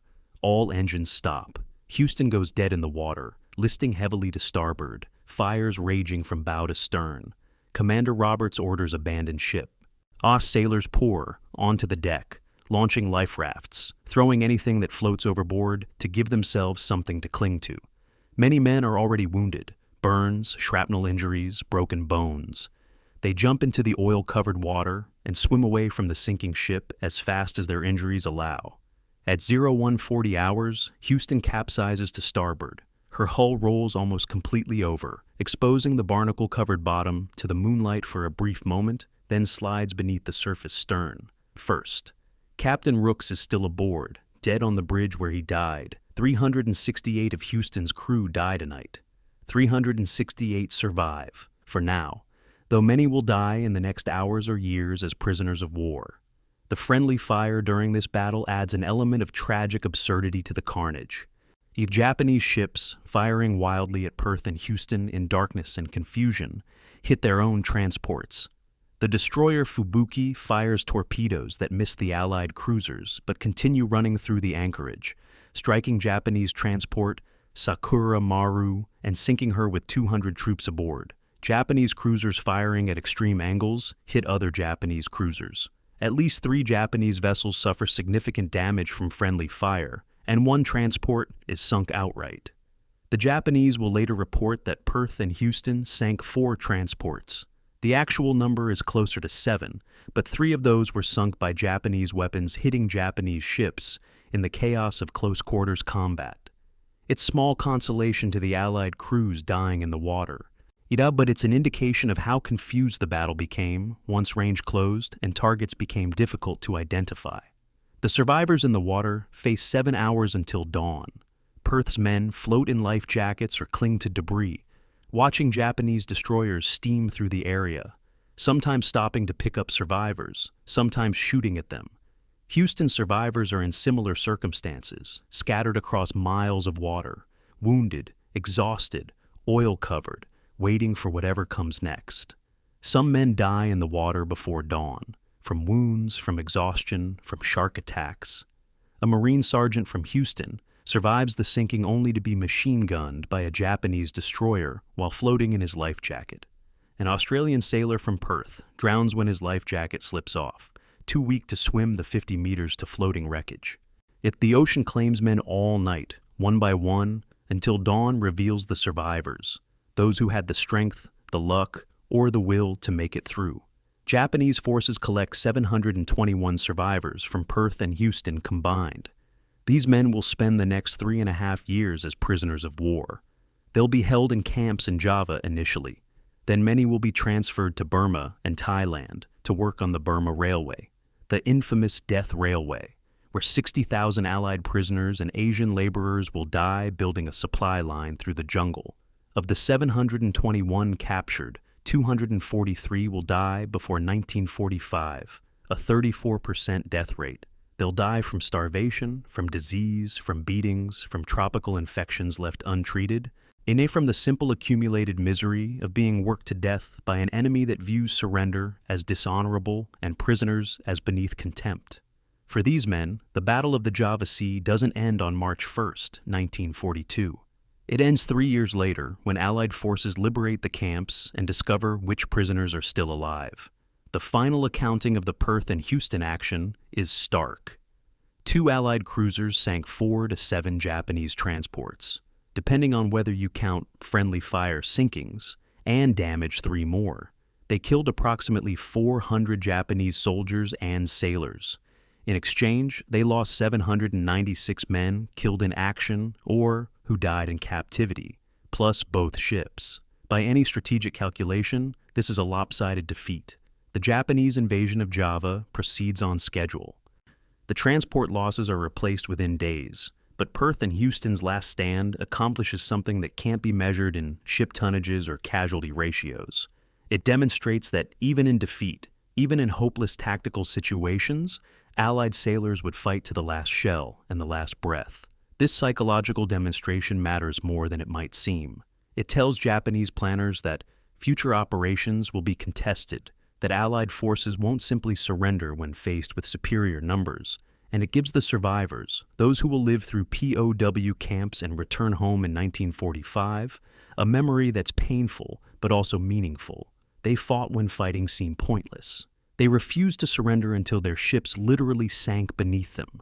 That refusal, and that determination to fight even in the face of certain death, becomes part of their identity and part of the story that will be told about this battle for generations to come. March 2nd, 1942. A Dutch sailor from HNL MS De Ruyter, rescued by Indonesian fishermen and brought to a coastal village, sits in a missionary's office in Surabaya and gives his statement to a Dutch naval intelligence officer. His name is Johannes van der Meer, 23 years old, a signalman who was on De Ruyter's bridge when the torpedo hit. He speaks slowly, carefully, trying to find words that capture what he saw. "I saw Admiral Doorman one last time," he says. "He was standing on the bridge as the water reached his knees. Other officers were shouting at him to abandon ship, to save himself. He didn't respond. He just stood there, very straight, very calm, like he'd accepted what was coming. The ship listed further, and water rushed up to his chest. He still didn't move. Then the ship went under, and I was swimming. I never saw him again." The intelligence officer writes this down in neat handwriting, creating one of the few eyewitness accounts of Admiral Doorman's final moments. Van der Meer will survive the war and live to old age, but he'll never forget the image of his admiral standing calmly as the sea claimed his ship and his life. An American gunner from USS Houston, now a prisoner in Serang camp on western Java, writes a letter that will never be mailed, on paper scrounged from his Japanese captors. His name is Samuel L. Stryker, a third-class gunner's mate from Texas. He writes to his mother, knowing she'll never receive the letter, but needing to write it anyway. "We fired everything we had," he writes in cramped handwriting. "When the main battery ran out of armor-piercing shells, we fired target practice rounds. When those ran out, we fired anti-aircraft shells at ships, 5-inch rounds designed to explode in midair. We fired them at surface targets 3,000 yards away. It didn't make sense, but it was better than dying with ammunition unused. At the end, I was loading shells by hand because the mechanical hoists had failed. My hands were burned from hot brass. I couldn't hear anything because my eardrums were damaged from the concussions. But I kept loading, kept firing, until the order came to abandon ship. Better to die fighting than to die doing nothing. Stryker will survive captivity, but die in 1946 from complications of tropical diseases contracted in the camps. The letter will be found among his effects and eventually delivered to his mother, arriving 4 years late, but still carrying the voice of a son who wanted her to know he'd done his duty. A British officer from HMS Exeter, Lieutenant David Armitage, gives testimony to Royal Navy historians in Ceylon 3 weeks after the battle. He was Exeter's damage control officer, responsible for managing flooding and fire after the ship was hit. He speaks matter-of-factly, using technical language to describe events that were anything but technical. The engine room crew stayed at their posts even though they knew the ship was sinking, he says. I went down to check on flooding levels after the second torpedo hit, and I found them still at their stations, maintaining pressure in the remaining boiler, trying to give the ship enough power for steerage. I ordered them to evacuate. The compartment was flooding, ankle-deep water already, and the rate was increasing. They refused. They said the engines needed tending, that if they left, the ship would be completely dead in the water. I ordered them again. They still refused. So, I left them there and went back topside to report to the captain. Armitage pauses, struggling with the memory. I should have ordered them at gunpoint. I should have made them leave. But they were doing their duty as they understood it, and I had no right to stop them. They drowned at their posts when Exeter went down. Not from orders. They just... and stayed. An Australian sailor from HMAS Perth, now a POW in Batavia, describes the final moments of his ship to fellow prisoners in hushed conversations after lights out. His name is Thomas Gallagher, an able seaman from Sydney, 21 years old. In the water, I heard the Japanese machine guns, he tells his companions. They were shooting at men in life jackets. You could hear the bullets hitting the water, sharp cracks like rocks being thrown. I dove under and stayed under until I thought my lungs would burst. When I came up for air, I took one breath and dove again. I did this maybe 10 times, maybe 15. I don't know. Time stopped meaning anything. When I finally stayed on the surface, the shooting had stopped, but I could see bodies floating nearby. Australian boys I'd served with, boys I'd drunk beer with in Fremantle before the war. They were face down in the water, life jackets still on, killed by machine gun fire while they waited to be rescued. Gallagher will survive the war and return to Australia, but he'll never fully recover from what he experienced. He'll die by suicide in 1952, unable to escape the memories of men being shot in the water while they waited for help that never came. An American survivor from Houston describes the POW camps in testimony given after liberation in 1945. His name is Howard Charles, a machinist mate from Ohio, 32 years old when captured. The battle was one day, he says to an American military debriefing officer. One day of fear and violence and watching my friends die. But the prison camps were 1,253 days. 1,253 days of starvation, disease, beatings, and watching my friends die slowly instead of quickly. Which was worse? I still don't know. The battle was terrifying, but it was honest violence. You fought, you died, or you didn't, and it was over relatively fast. The camps were something else. Slow murder through neglect and cruelty. Men dying from beriberi because we got no vegetables. Men dying from dysentery because the water was contaminated. Men dying from beatings for failing to bow properly to Japanese guards. Men dying because they gave up hope and stopped eating what little food we had. Charles pauses, looks at the debriefing officer, and asks a question that has no good answer. I survived.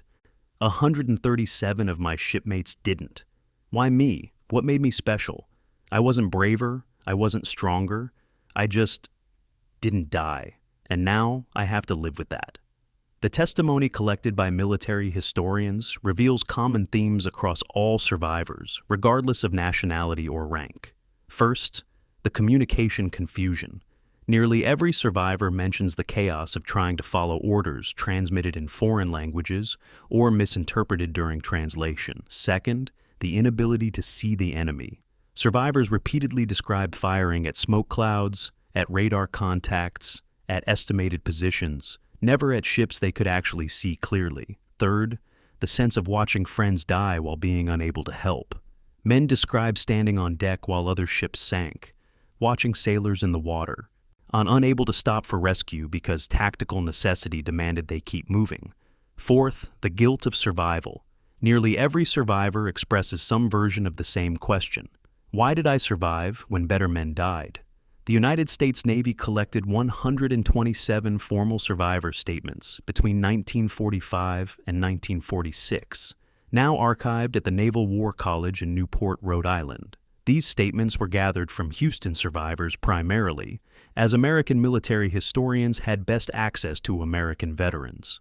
The interviews were conducted using standard military debriefing protocols, with specific questions about ship movements, enemy actions, and battle sequences. But the transcripts reveal something beyond tactical information. They capture the psychological trauma of men who experienced one of the worst Allied naval defeats of the war, and then spent years as prisoners. The interviewers note, in marginalia throughout the transcripts, that many survivors were reluctant to discuss emotional aspects of their experience, preferring to focus on technical details and operational facts. This reluctance suggests trauma that these men couldn't or wouldn't articulate, pain that military debriefing procedures weren't designed to address. Post-war life for survivors proved difficult in ways that nobody anticipated. 40% of Java Sea survivors divorced within 5 years of returning home, a rate significantly higher than veterans of other naval battles. Many survivors suffered from what would later be recognized as post-traumatic stress disorder, but which in 1946 was simply called combat fatigue or war neurosis. They experienced nightmares, anxiety, difficulty maintaining employment, alcohol problems, and relationship difficulties. The symptoms persisted for decades. A 1978 study of surviving Java Sea veterans found that more than half still experienced recurrent nightmares about the battle, and 20% reported avoiding any situation that involved being near water. The psychological cost of this battle extended far beyond the immediate trauma of combat, affecting survivors and their families for the rest of their lives. The reluctance to discuss the battle lasted for decades, and many survivors refused to talk about their experiences with family members, friends, or even fellow veterans. They attended reunion gatherings but spoke of the battle obliquely, if at all, preferring to reminisce about peacetime service or post-war events. This silence wasn't unusual among veterans of traumatic combat, but it was particularly pronounced among Java Sea survivors. Historians attribute this to several factors. First, the battle was a defeat, and defeat is harder to discuss than victory. Second, many survivors felt guilty for surviving when so many died. Third, the POW experience that followed the battle for many survivors was even more traumatic than the battle itself, and discussing one meant confronting the other. The result was that for 30 or 40 years after the war, the Battle of the Java Sea existed as a historical event that its participants largely refused to discuss publicly. This silence broke gradually in the 1970s and 80s, as survivors reached retirement age and began feeling the need to record their experiences before they died. Books were published, survivor memoirs, unit histories, collected oral histories. Reunion groups became more active, organizing annual gatherings where survivors could share stories with people who understood what they'd experienced. Academic historians began interviewing survivors systematically, creating oral history archives that preserved first-hand accounts before the witnesses died. By the 1990s, the full picture of the battle was finally emerging from decades of silence, and combining official military records with personal testimony to create a comprehensive understanding of what happened in the Java Sea on February 27th and 28th, 1942. The survivors who finally spoke up weren't looking for glory or recognition. They were trying to ensure that the men who died, their friends, their shipmates, the sailors who drowned or burned or were blown apart in explosions, would be remembered, that the sacrifice, however futile strategically, wouldn't be forgotten.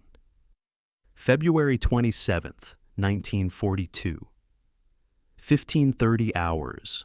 90 minutes before the Battle of the Java Sea begins, Admiral Carol Doorman's cabin on HN/LMS De Ruyter is crowded with ship captains arguing about whether to fight at all. Captain Oliver Gordon of HMS Exeter is making the case for strategic retreat. "Admiral, we're outgunned and outnumbered," he says, leaning over the chart table where intelligence reports show estimated Japanese positions. "If we engage, we'll take heavy casualties and probably lose ships. But if we withdraw to Australia, we preserve the fleet for future operations when conditions might be more favorable. Ceylon is defensible. Australia is building up forces. We can regroup, rearm, and fight another day." It's a perfectly logical argument based on sound military reasoning. Ships are valuable assets. Trained crews take years to develop. Throwing them away in a hopeless battle serves no strategic purpose. Gordon isn't advocating cowardice. He's advocating intelligent use of limited resources. Captain Albert Rooks of USS Houston remains silent during this exchange. He's caught between military logic and political reality. Rooks knows Gordon is right from a purely tactical perspective. The ABDA fleet has no realistic chance of stopping the Japanese invasion.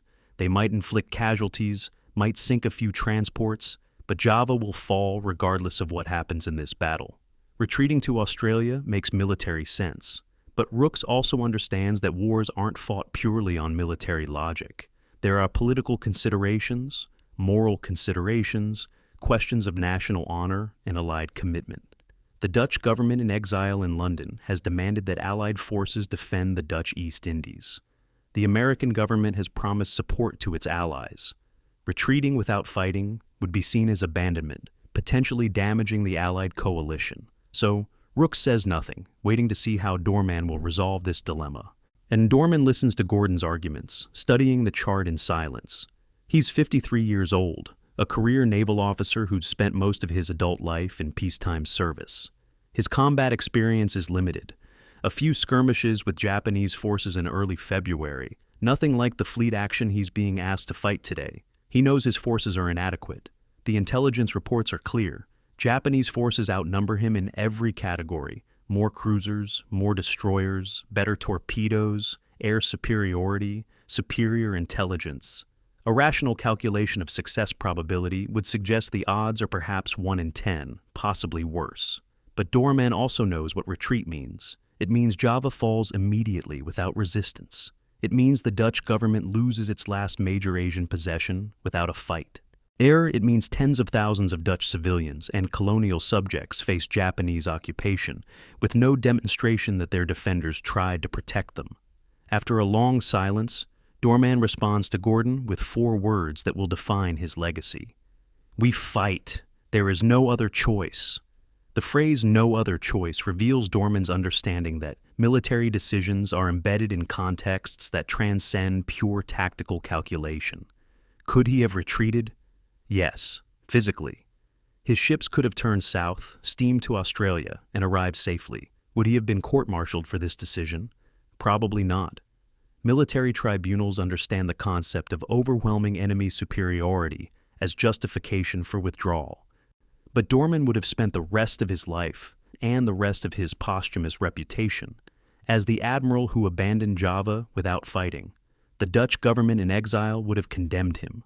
The Indonesian population would have seen his retreat as European colonizers fleeing when facing real danger. His own sailors, many of whom had families in Java, would have questioned why their admiral ran while their loved ones faced occupation.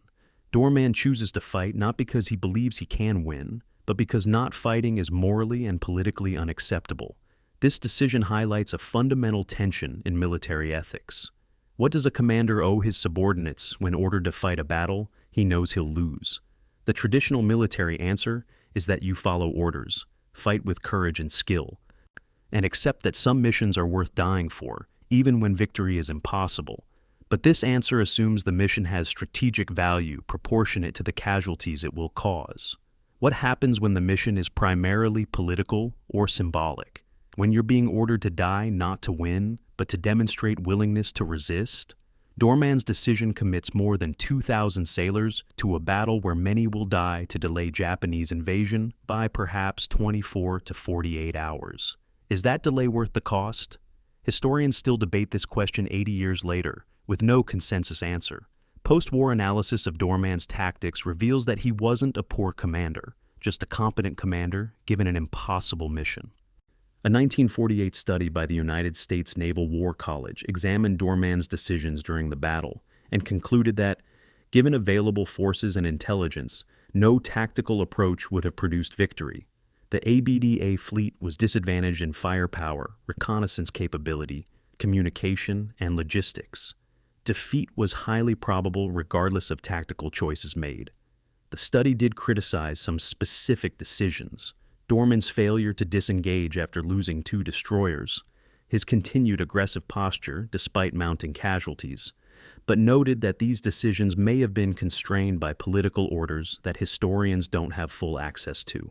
In other words, Doorman may have been operating under directives that required him to continue fighting, even when tactical withdrawal would have been militarily sound.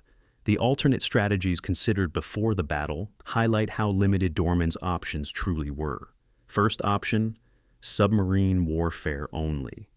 ABDA had 14 submarines available, which could have harassed Japanese invasion convoys while preserving the surface fleet. But submarines alone couldn't stop 56 transport ships protected by heavy cruisers. The invasion would have proceeded with moderate losses. Second option, divide the fleet into small raiding groups. This might have allowed some ships to slip through Japanese defenses and attack convoys from multiple directions. But it also would have divided already inadequate forces, making each group vulnerable to defeat in detail. Then a third option, retreat to Australia and preserve the fleet for future operations. This was Gordon's suggestion, militarily sound but politically unacceptable. None of these alternatives offered realistic hope of stopping the invasion. They only offered different ways of managing inevitable defeat. The pressure from the Dutch government in exile was intense and explicit. The government, operating from London after the Netherlands fell to Germany in May 1940, desperately wanted evidence that Dutch forces were fighting back against Axis powers.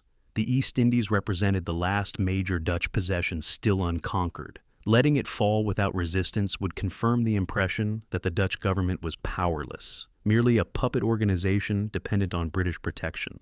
Our Dutch government officials sent repeated messages to military commanders in Java, emphasizing the need for visible resistance. These messages didn't explicitly order suicide missions, but they made clear that political considerations required aggressive defense even if militarily costly.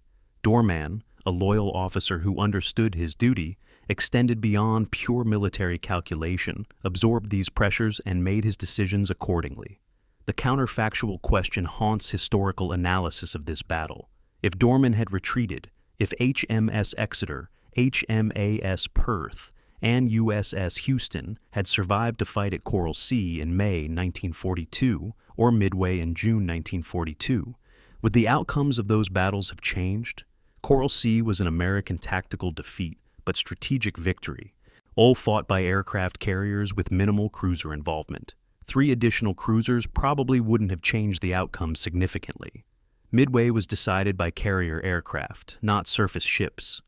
Again, 3 extra cruisers might not have mattered, but in the months-long Guadalcanal campaign from August 1942 to February 1943, where surface actions decided control of the waters around the island, 3 experienced heavy cruisers could have made significant difference. The United States Navy lost multiple cruisers in night actions off Guadalcanal, battles where having 3 additional ships might have tipped the balance. This is speculation, of course, but it suggests that Doorman's decision to fight at Java Sea may have had consequences that extended beyond that single battle. And Doorman's personal legacy is complex and contested. In the Netherlands, he's remembered as a hero who fought against impossible odds rather than surrender without resistance. Dutch naval vessels have been named after him. Memorials commemorate his sacrifice. But among some military analysts, particularly in Australia and Britain, Doorman is criticized for tactical inflexibility and failure to recognize when continuing the battle became futile. The truth probably lies between these extremes. Doorman was neither a brilliant tactical innovator nor an incompetent blunderer. He was a competent peacetime naval officer, thrust into an impossible wartime situation, making decisions constrained by political realities and limited tactical options. He chose to fight because the alternatives were unacceptable. Oh, and he died with his ship because that's what he believed duty required. Whether that decision was heroic or tragic depends largely on what values you prioritize. military effectiveness or moral witness, strategic calculation or symbolic resistance. History has room for both interpretations, and perhaps that ambiguity is the most honest verdict we can render on Admiral Carol Doorman's final choices. February 27th, 1942, 1830 hours. Lieutenant Commander Morgan stands on the bridge of HMS Encounter, watching 300 men struggle in the water where Courtner sank 8 minutes earlier. His orders are clear: rejoin the formation, continue the battle, do not stop for rescue during active combat. Standard naval doctrine, written in blood across centuries of warfare, it says that stopping to rescue survivors makes your ship a stationary target. You endanger 1,000 men to save 100. The mathematics are brutal but undeniable. Yet Morgan is looking at men drowning, men calling for help, men who wore the same uniforms and served the same cause. He's 28 years old, a career officer who's trained for this moment but never imagined how it would actually feel. He orders Encounter to slow and begin rescue operations, knowing he's violating tactical doctrine, knowing his superiors might court-martial him for this decision, knowing he can't sail past drowning men without trying to help. The rescue proceeds frantically. Encounter's crew throws rope ladders over the side. Sailors lean over the rail, grabbing hands, pulling men from the water. The survivors are covered in oil, exhausted, some wounded and barely conscious. 20 men pulled aboard, 50 men, 100 men. Each rescue takes time, 30 seconds to grab a man, haul him up, get him clear of the rail so the next man can be pulled aboard. Encounter is stopped dead in the water for 11 minutes. During those 11 minutes, Japanese cruisers alter course. They've noticed Encounter's stationary position, their closing range, bringing her within their guns. Morgan watches the range close: 20,000 meters, 18,000, 16,000. At 15,000 meters, Japanese cruisers will open fire. He has perhaps 3 minutes before shells start falling. He's pulled 113 men from the water. 200 remain, still swimming, still calling out. Morgan makes his decision. He orders emergency flank speed. Encounter accelerates away, her wake churning white behind her, leaving 200 men still in the water. Their shouts fade into the distance. Morgan will hear those shouts in his nightmares for the rest of his life. The ethical framework for these decisions exists in military doctrine, but doctrine doesn't capture the emotional reality. The principle is simple: the mission takes priority over individual lives. If stopping to rescue survivors endangers the ship and prevents completion of the mission, you don't stop. You note the position coordinates, radio them to rescue services, and continue. This principle is rational, defensible, and absolutely necessary for military effectiveness. But it requires commanders to make choices that violate every human instinct about helping people in danger. Morgan's decision to attempt rescue at all was technically wrong, according to doctrine. His decision to break off rescue before saving everyone was technically correct, but emotionally devastating. The 200 men he left behind probably drowned. Their deaths aren't Morgan's fault. They're casualties of war. But he'll carry guilt for those deaths regardless, because he was there, he had the power to help, and he chose to sail away. The communication failures during the battle raise questions about responsibility and culpability. At 17:21 hours, Admiral Doorman ordered a destroyer torpedo attack using Dutch signal flags. Dutch destroyers saw the order and attacked. British destroyers didn't see the flags and continued with the cruisers. American destroyers saw the flags 4 minutes late and attacked from the wrong angle. The uncoordinated attack achieved nothing and may have contributed to losses. Who's responsible for this failure? Doorman, for using signal flags that not all ships could interpret? The British captains, for not maintaining better visual watch on the flagship? The American liaison officers, for not ensuring translation procedures were faster? The honest answer is that the coalition command structure itself was responsible. An improvised system thrown together in weeks, operating under stress, doomed to fail under combat pressure. But that systemic answer doesn't satisfy the moral question. Real people died because of that coordination failure. Someone should be accountable. Yet holding anyone accountable seems unjust, because everyone was doing their best in an impossible situation. The intelligence failure regarding Japanese torpedo capabilities raises even more troubling questions. By late February 1942, Dutch and British intelligence knew that Japanese torpedoes had approximately 20-kilometer range, far exceeding Allied weapons. This information came from earlier engagements and Japanese prisoners. Yet this intelligence was never briefed to American captains in the ABDA fleet. USS Houston's captain operated under the assumption that Japanese torpedoes had similar range to American torpedoes, about 15 kilometers. This incorrect assumption affected his tactical decisions, particularly regarding safe standoff range from Japanese destroyers. If Houston's captain had known the true range of long-lance torpedoes, would he have maneuvered differently? Would it have saved lives? Now, the intelligence failure wasn't due to malice or incompetence. It was due to the chaos of coalition operations where different nations maintained separate intelligence systems with inadequate information sharing. But that explanation doesn't comfort the families of men who died from threats they didn't know existed. The philosophical question at the heart of this battle is uncomfortable and unresolvable. What were these men actually dying for? The stated mission was to defend Java and prevent Japanese invasion. But by late February, any honest assessment acknowledged that Java would fall regardless of naval action. The ABDA fleet was fighting not to win, but to delay, to buy perhaps 24 to 48 hours before Japanese troops landed. Was that delay worth 2,300 lives? From a strategic perspective, nay, probably not. Japan took Java on schedule. The delay didn't affect the ultimate outcome of the war. But, from a moral and political perspective, the answer might be different.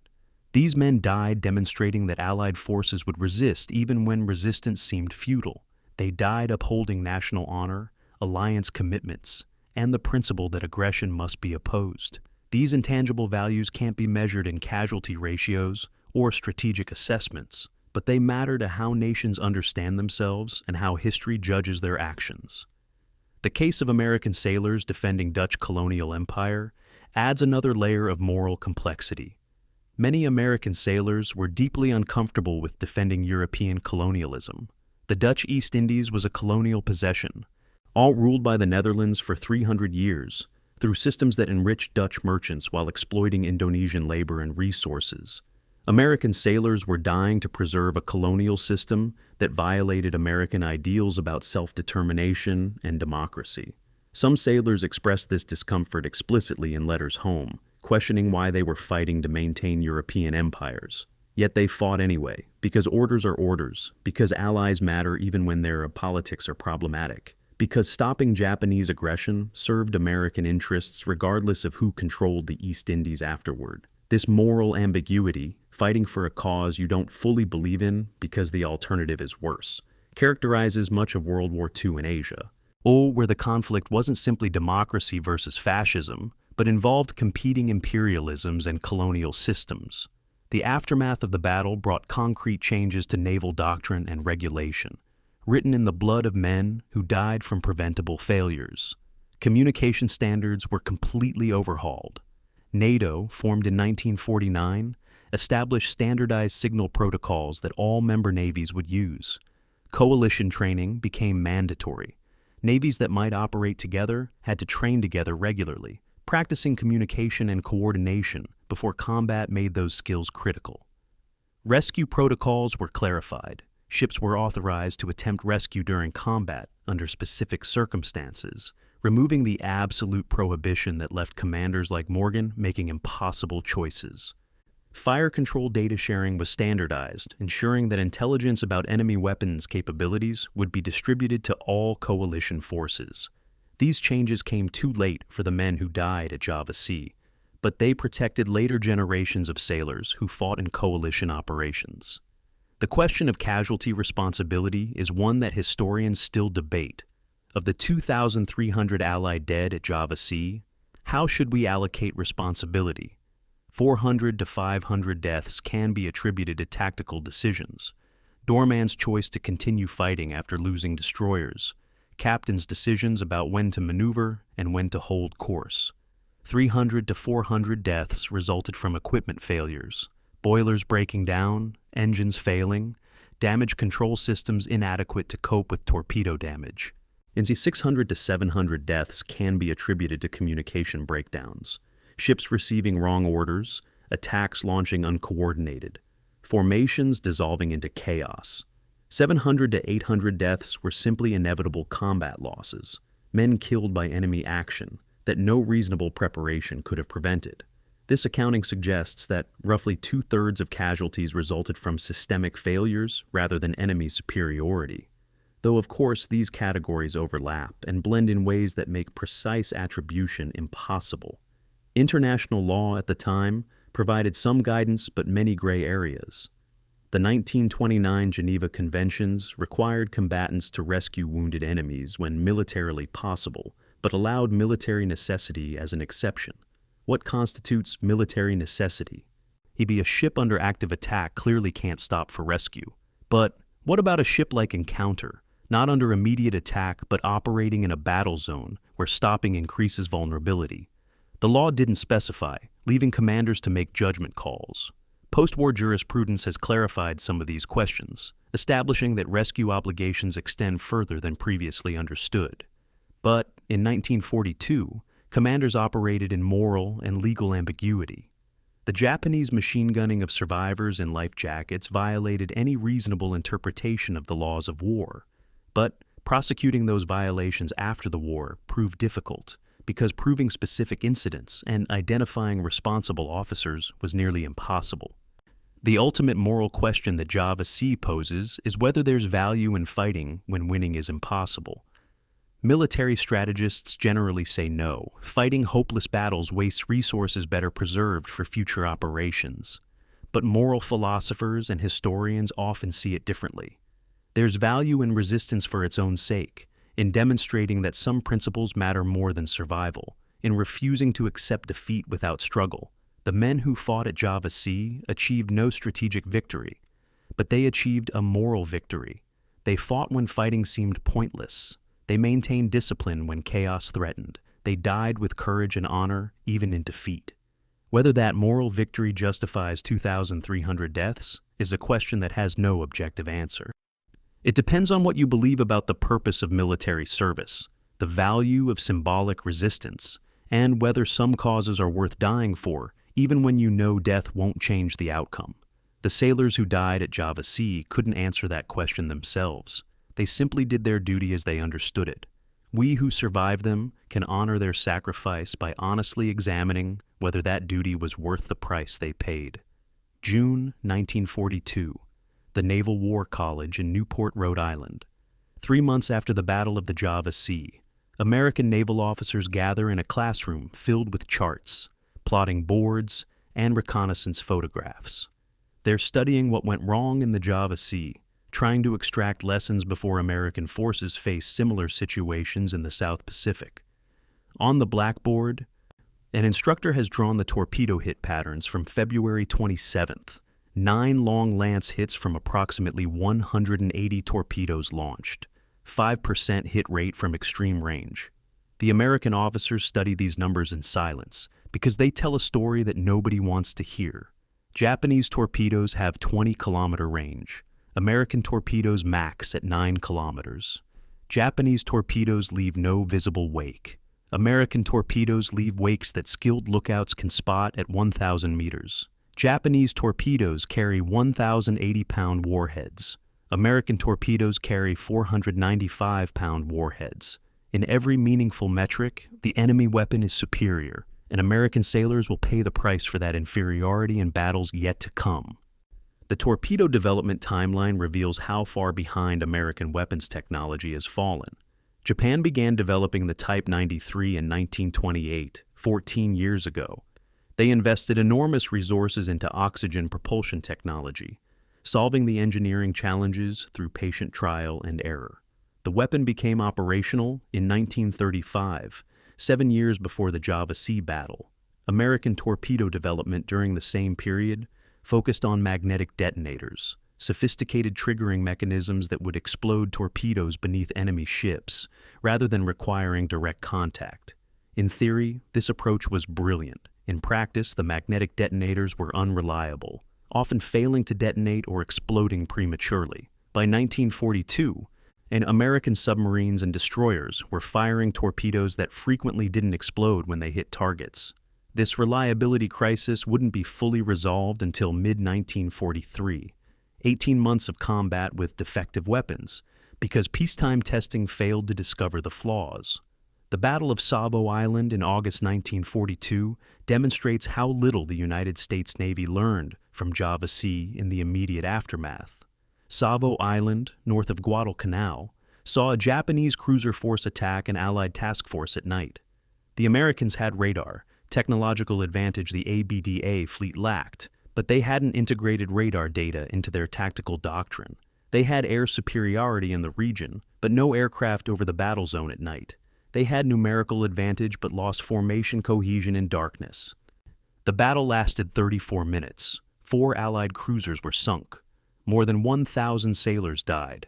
It was Java Sea replayed with American ships, proving that the problems weren't just coalition communication failures, but deeper doctrinal inadequacies regarding night combat and surface warfare.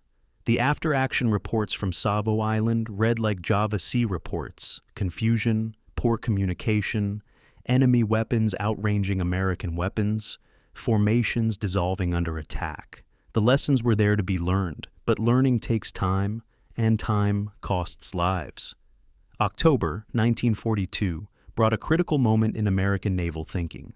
An emergency doctrine revision board convened at the Naval War College to review Pacific combat experience and identify necessary changes. The board studied Java Sea, Coral Sea, and Savo Island in detail. They identified 17 critical deficiencies in American surface combat doctrine. The list reads like an indictment: inadequate night fighting procedures, poor radar integration, insufficient training and damage control, weak communication protocols, overconfidence in torpedo reliability, underestimation of Japanese capabilities, inadequate destroyer screen tactics, poor understanding of Japanese night fighting doctrine, insufficient air-sea coordination, weak fire control procedures at long range. The board recommended complete rewrite of surface action doctrine. Their recommendations were accepted, and implementation began immediately. But converting doctrine into operational practice takes months of training. The new procedures wouldn't be fully effective until late 1943. Radar adoption illustrates how slowly technology translates into tactical advantage.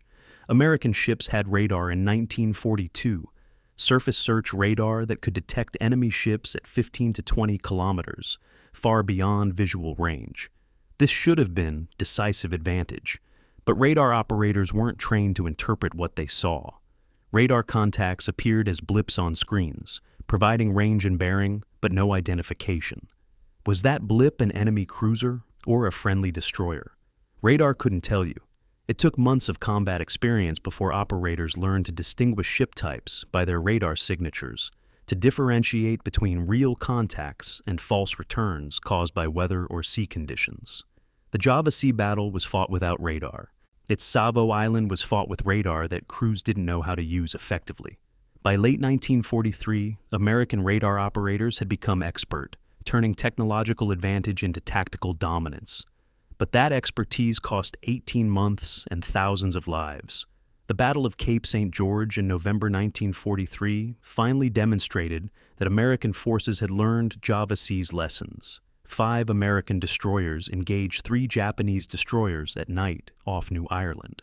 The Americans had radar, trained operators, coordinated tactics, and clear communication protocols.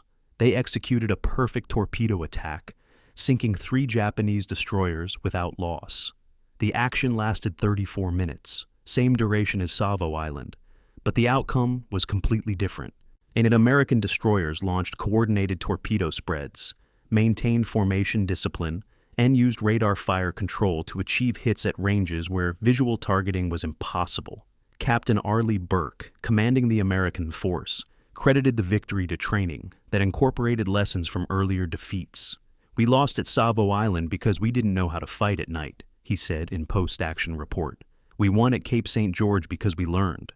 The tuition for that learning was paid in Allied blood at Java Sea, Savo Island, and a dozen smaller actions where American sailors died while their Navy learned how to fight. Coalition warfare lessons led directly to NATO's formation and doctrine. The ABDA experience demonstrated that multinational forces can't simply be assembled and expected to fight effectively. They need common communication protocols, standardized tactical procedures, regular joint training, and unified command structures established before combat begins. NATO, created in 1949, embodied these lessons. Member navies conducted annual exercises practicing coalition operations. Signal codes were standardized so every NATO ship could communicate with every other NATO ship, regardless of nationality. Liaison officers were exchanged, with officers from one navy serving aboard another's ships to facilitate coordination. These procedures seem obvious in retrospect, but they were learned through failure. The ABDA fleet was the laboratory where these lessons were discovered, and the 2,300 dead were the price of discovery. Aircraft carrier doctrine underwent similar transformation. Java Sea proved that surface ships without air cover were vulnerable to the point of helplessness. Japanese spotter planes directed fire control. Japanese bombers attacked with impunity. Allied ships had no aircraft for reconnaissance, fire control, or defense. This vulnerability accelerated American carrier construction and doctrine development. By 1944, American carrier task forces operated with principles that assumed air superiority was prerequisite for surface operations. Battleships and cruisers didn't venture into enemy-controlled waters without carrier air cover. This doctrine was so thoroughly absorbed that it seemed natural, but it represented fundamental shift from pre-war thinking that saw aircraft as supporting elements rather than central components of naval warfare. And WW2 helped drive that shift by demonstrating the fatal consequences of operating without air support. Statistical analysis reveals the learning curve quantitatively. Pre-WW2 doctrine, as implemented at Savo Island, resulted in American effectiveness rate of 34% in night surface actions, meaning American forces achieved tactical objectives in roughly 1 out of 3 engagements. Post-revision doctrine, as implemented at Cape St. George and later Guadalcanal actions, resulted in 71% effectiveness rate. This improvement wasn't due to better equipment. American torpedoes were still inferior to Japanese long lances through most of 1943. It was due to better tactics, better training, better use of available technology, and better understanding of enemy capabilities. The 2.1 times improvement in effectiveness represents thousands of lives saved in later battles, ships preserved for future operations, and strategic outcomes that would have been different if American forces had continued fighting with pre-WW2 doctrine. The question that haunts this analysis is counterfactual but important. Could the United States Navy have learned these lessons without the blood cost? Could peacetime exercises have revealed the deficiencies that combat exposed? The honest answer is probably not. Peacetime exercises operate under artificial constraints. They don't capture the chaos, stress, and life-or-death decisions of real combat. The communication breakdown that occurred at WW2, orders mistranslated, signals misinterpreted, formations dissolving, might have occurred in exercises but wouldn't have carried the same weight or urgency. Men study differently when lives depend on getting it right. The institutional resistance to changing doctrine, always strong in peacetime military organizations, crumbles quickly when current doctrine is getting sailors killed. WW2 provided the catalyst that peacetime analysis couldn't provide, undeniable proof that current doctrine was inadequate and that change was necessary immediately. The legacy of WW2 in naval education persists to present day. The battle is studied at every major naval college as case study in what happens when inadequate preparation meets superior enemy. It's taught in courses on coalition warfare, night combat, torpedo tactics, fire control, damage control, and operational planning. Our generations of naval officers have studied Doorman's decisions, analyzing what he did wrong and what he did right, debating whether different choices could have produced better outcomes.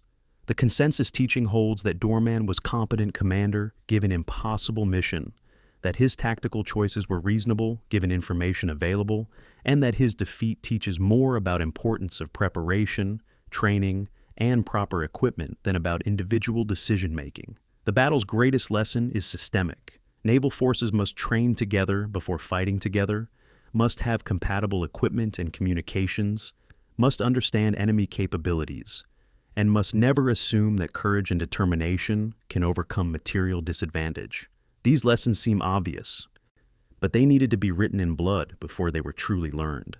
January 15th, 1942, 6 weeks before the Battle of the Java Sea. ABDA Command is being formed, and strategic decisions are being made about how to defend the Dutch East Indies against Japanese invasion. This is the moment when alternate histories diverge from what actually happened. In the timeline we know, Allied commanders decided to fight for Java using surface ships, accepting that these ships would probably be lost, but believing that resistance was necessary. But other options existed, paths not taken that might have led to different outcomes. Each alternative reveals costs and benefits, trade-offs between saving ships and accepting immediate defeat, between symbolic resistance and strategic preservation. Understanding these paths not taken helps us comprehend why the decisions that were made seemed necessary at the time, even if history judges them harshly. Scenario 1. The retreat. In this alternate timeline, ABDA Command decides in mid-January that Java cannot be held with available forces. All major surface ships, Houston, Exeter, Perth, and the Dutch cruisers, withdraw to Australia, arriving at Darwin and Fremantle by late January. The Dutch government protests vigorously. Indonesian civilians watch Allied ships depart, understanding that they've been abandoned. Japanese invasion proceeds on schedule with zero Allied naval resistance. Japan takes Java by mid-February, 3 weeks earlier than in actual timeline, but the Allied cruisers survive to fight another day. When the Battle of Coral Sea occurs in May 1942, the American task force includes Houston alongside Lexington and Yorktown. The extra heavy cruiser doesn't change the carrier battle's outcome, but it provides additional anti-aircraft defense and surface combat capability. Does this alter Coral Sea's result? Probably not significantly. The battle was decided by carrier aircraft, not surface ships. The real impact of surviving cruisers would appear at Guadalcanal from August 1942 through February 1943. The naval campaign around Guadalcanal was a brutal series of surface actions where American cruisers fought Japanese cruisers in night battles for control of the waters around the island. Historical timelines saw United States Navy lose multiple cruisers in these actions: Vincennes, Quincy, Astoria at Savo Island, Atlanta at Guadalcanal, Northampton at Tassafaronga, and more. If Houston, Perth, and Exeter had survived Java Sea to fight at Guadalcanal, would their presence have changed outcomes? Possibly. 3 additional heavy cruisers provide significant combat power, potentially turning defeats into victories or reducing American casualties in battles that were closely contested. But there's no guarantee. Japanese night fighting superiority persisted through most of 1942. American cruisers at Guadalcanal might have met the same fate as ABDA cruisers at Java Sea, overwhelmed by superior tactics and long-lance torpedoes. The strategic question becomes, is it better to lose ships fighting for Java or save them for Guadalcanal, where they might make difference in battle that actually mattered strategically? Scenario 2. The air cover. In this alternate timeline, ABDA Command prioritizes air defense of the fleet over defense of Java's cities and air bases. The handful of available fighters, perhaps 20 aircraft total, are assigned to provide combat air patrol over the fleet when it sorties. Japanese bombers on February 25th encounter Dutch and British fighters instead of undefended airspace. The fighters shoot down perhaps 8 to 10 bombers and drive the rest away. The ABDA fleet arrives at battle zone less exhausted, having avoided hours of evasion and anti-aircraft fire. Does this change the battle's outcome? Marginally, perhaps. The fleet is fresher and has more ammunition, but it still faces the fundamental problems of communication. Breakdown, inferior torpedoes, lack of spotting aircraft, and numerical inferiority. Japanese spotter planes still direct fire control. Long-lance torpedoes still outrange Allied weapons. The battle might last longer, casualties might be slightly less severe, but strategic result probably remains the same. ABDA fleet destroyed, Java invaded on schedule. Scenario 3. The intelligence. In this alternate timeline, Allied cryptanalysts break Japanese naval codes in early February, giving ABDA Command the same advantage Japanese enjoyed: complete knowledge of enemy positions, movements, and intentions. Doorman knows exactly where Japanese cruisers are, knows their formation, knows their intended movements. He uses this intelligence to avoid the worst Japanese weapons, positioning his fleet to engage at ranges that favor Allied guns while staying outside long-lance torpedo range. This scenario is more promising. Intelligence advantage can compensate for material inferiority, allowing weaker force to choose when and where to engage. But even with perfect intelligence, ABDA fleet faces challenges. They still can't communicate effectively. Their formation still dissolves under combat stress. Japanese still have spotter aircraft and better night fighting doctrine. Intelligence might allow ABDA fleet to sink more Japanese ships and take fewer casualties, potentially achieving tactical draw rather than decisive defeat. But would this change strategic outcome? Japan still invades Java. The invasion might be delayed by days or weeks if transport ships are sunk, but reinforcements arrive and operation continues. Intelligence advantage helps, but doesn't overcome the fundamental problem of inadequate forces defending territory that enemy is determined to take. Scenario 4. The submarine strategy. In this alternate timeline, ABDA Command abandons surface defense entirely and relies on submarines to harass Japanese invasion convoys. The 14 available submarines deployed to choke points where convoys must pass. They achieve some successes.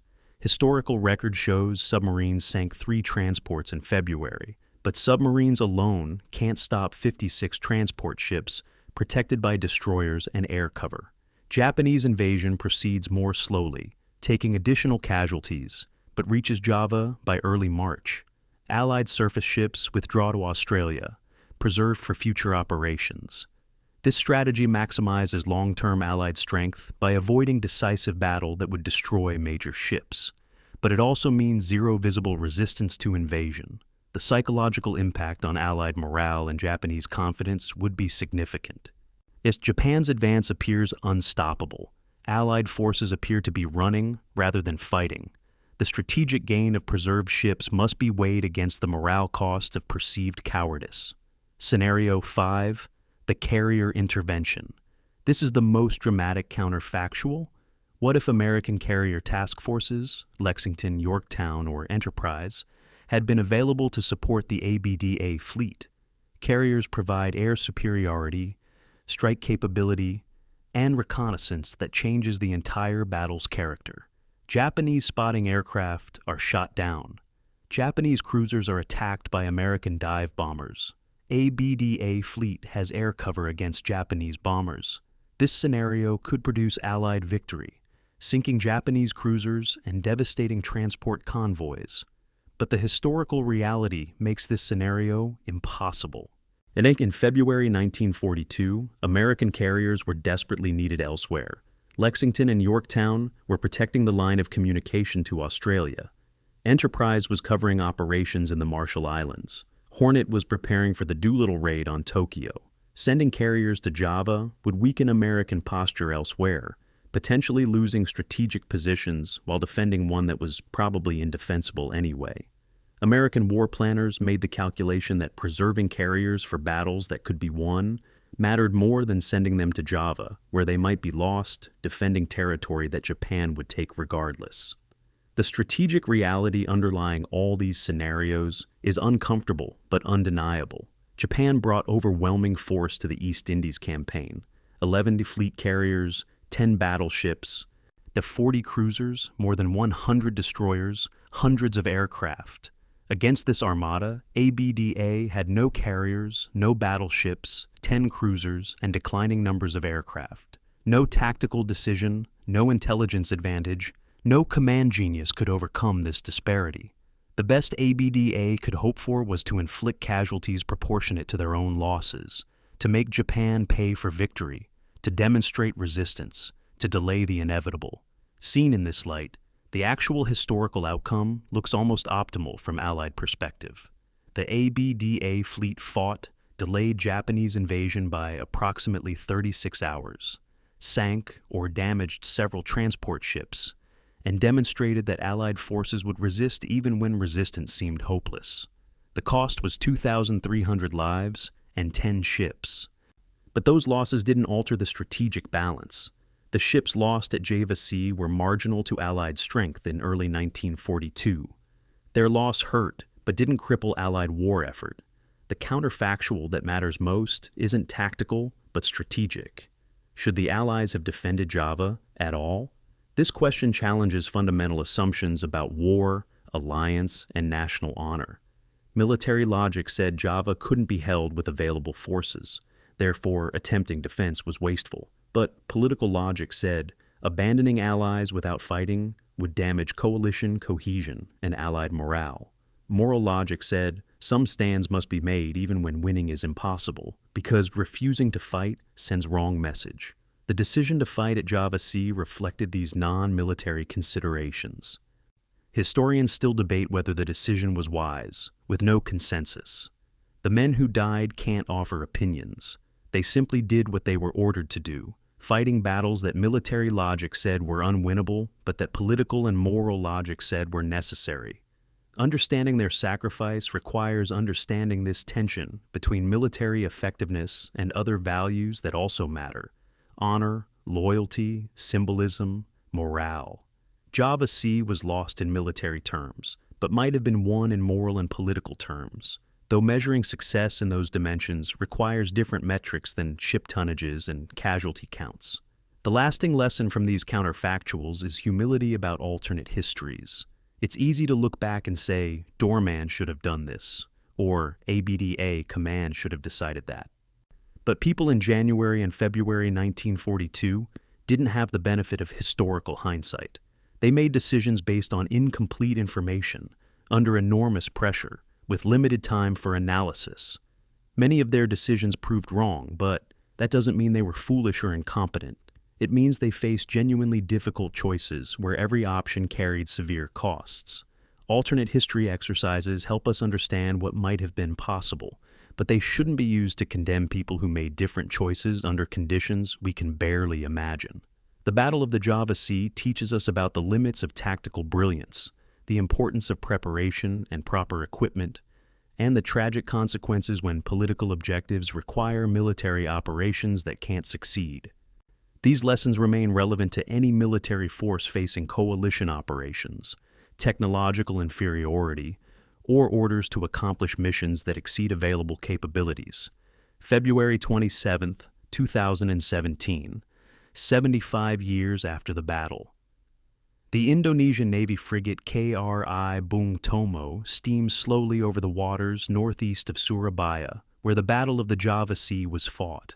On her deck, 12 elderly men stand at attention, Dutch veterans from HNLMS De Ruyter and Java, the last survivors of that terrible day. They're in their 90s now, some using canes, some in wheelchairs, all wearing their old uniforms that don't quite fit anymore. At precisely 1100 hours, the frigate's crew fires a salute, 3 volleys from the deck guns, echoing across the calm tropical water. The sound of gunfire makes the old sailors flinch, muscle memory from 7 decades ago when that sound meant death. They're here to remember the dead, to mark the anniversary, to ensure that what happened here isn't forgotten. Most of these men will die within the next year. After they're gone, there will be no more living witnesses to the battle. Memory will transition from personal experience to historical record, from "I was there" to "this is what happened." The last Houston survivor died in 2020. His name was David Flynn, 98 years old, former gunner's mate 3rd class. He survived the battle, survived 3.5 years as POW, came home to Texas in 1945, and lived a long life.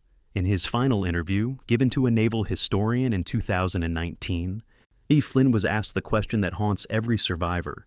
Was it worth it? He thought for a long time before answering. "I don't know," he finally said. "We didn't stop the Japanese. We didn't save Java. Most of my friends died, either in the battle or in the camps. What did we accomplish? I still don't know. But we didn't run. We fought when we were ordered to fight. We did our duty as we understood it. That has to mean something." He died 6 months later. With his death, the last living connection to USS Houston was severed. The story now belongs entirely to history. The commemoration statistics tell a story about how nations remember or forget their defeats. Pearl Harbor attracts roughly 2,000 visitors annually for its memorial ceremony. Midway's commemoration draws about 500 participants. A Java Sea's annual memorial service in the United States attracts perhaps 40 people, mostly descendants of men who died, a handful of military historians, representatives from the Navy. The disparity makes sense. Pearl Harbor is remembered as a galvanizing moment that brought America into war. Midway is celebrated as turning point that shifted momentum in Pacific. Java Sea was a defeat in a forgotten theater, part of a campaign that most Americans never learned about. But for the Dutch, for the Indonesians, for the Australians, Java Sea carries different weight. In the Netherlands, Doorman is national hero. In Australia, Perth's sacrifice is commemorated with greater ceremony. In Indonesia, the battle is remembered as the end of Dutch colonial rule and the beginning of Japanese occupation that would eventually lead to Indonesian independence. The last Perth survivor died in 2019, age 99. The last Dutch survivor from De Ruyter died in 2018, age 96. The last Exeter survivor died in 2016, age 94. The witness generation is gone. What remains are their recorded testimonies, audio interviews, written memoirs, letters archived in naval museums. These sources provide remarkable detail about individual experiences during the battle, but they can't capture everything. The fear, the confusion, the sensory overload of combat. These experiences can be described, but never fully conveyed to people who weren't there. A future understanding of the battle will be mediated entirely through historical documents and analysis, without the immediacy of living witnesses who can say, "I was there, and this is what it was really like." The wreck sites became controversial in 2016 when illegal salvaging operations were discovered. The wrecks of Houston, Perth, De Ruyter, and several other ships lie in relatively shallow water, 60 to 110 feet, making them accessible to commercial salvage operations. Indonesian, Malaysian, and Chinese salvage companies discovered that these wrecks contained valuable materials: copper wiring, brass fittings, phosphor bronze propellers. Between 2010 and 2016, an estimated 40% of Houston's wreck was removed and sold as scrap metal. The wreck of Perth was similarly damaged. These wrecks are war graves containing the remains of sailors who went down with their ships, but international law proved inadequate to protect them. In 2018, Indonesia, Netherlands, Australia, Britain, and the United States finally agreed to protect the wrecks as cultural heritage sites. Diving is now prohibited at most wreck locations, and salvaging carries criminal penalties. But the damage had been done. Significant portions of these ships were already destroyed by scrap metal operations that valued copper more than history. The historical debate about Java Sea centers on the tension between heroism and futility. Was this battle a heroic last stand? Brave sailors fighting against impossible odds, demonstrating courage and determination that should be celebrated? Or was it a futile waste of life? 2,300 men sacrificed for a mission that couldn't succeed, dying to delay an invasion by 36 hours. The answer depends partly on what values you prioritize. If military effectiveness is paramount, Java Sea was clearly futile. The battle accomplished nothing strategically significant and wasted resources that might have been more valuable elsewhere. But if you value symbolic resistance, demonstrated commitment to allies, and moral witness, the idea that some stands must be made even when winning is impossible, then Java Sea takes on different meaning. The sailors who fought there weren't fools who died for nothing. They were professionals who did their duty under impossible circumstances, maintaining discipline and courage when both would have been understandable to abandon. The academic consensus that's emerged over 75 years of historical analysis holds nuanced position between these extremes.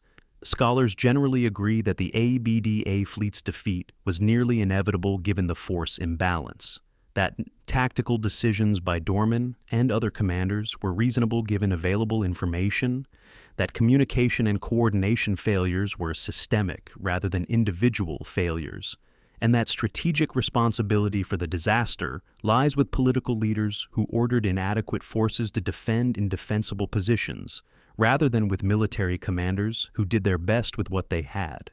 This consensus doesn't resolve the moral questions. Should the battle have been fought at all? Were the casualties justified? But it provides framework for understanding that what happened at Java Sea was product of larger strategic and political decisions, not simply the result of tactical errors or individual incompetence. The ultimate toll bears repeating because the numbers risk becoming abstract. 2,300 Allied sailors died in the Battle of the Java Sea and its immediate aftermath. That's 2,300 individual lives, each with families, hopes, futures that were extinguished. 2,300 young men, average age about 24, who would have lived perhaps another 50 years if they had survived. That's 115,000 years of human life lost, measured in potential years never lived. Beyond those killed in action, it took another 500 died as the prisoners of war, bringing total deaths attributable to this battle to 2,800. For what strategic gain? Japan's invasion of Java was delayed by approximately 36 hours. Japanese casualties totaled about 600 killed, a kill ratio of nearly 5-1 in Japan's favor. By any conventional military metric, this was catastrophic defeat. Yet the sailors who died weren't fighting for metrics. They were fighting because they were ordered to, because their duty required it, because someone had to make a stand even when that stand couldn't succeed. The question of what we owe the dead haunts every commemoration ceremony, every historical analysis, every educational program about this battle. Do we owe them memory, ensuring their sacrifice isn't forgotten? Do we owe them honesty, acknowledging that what they died for didn't achieve its objectives? Do we owe them meaning, finding some larger purpose in their sacrifice even if tactical purpose was absent?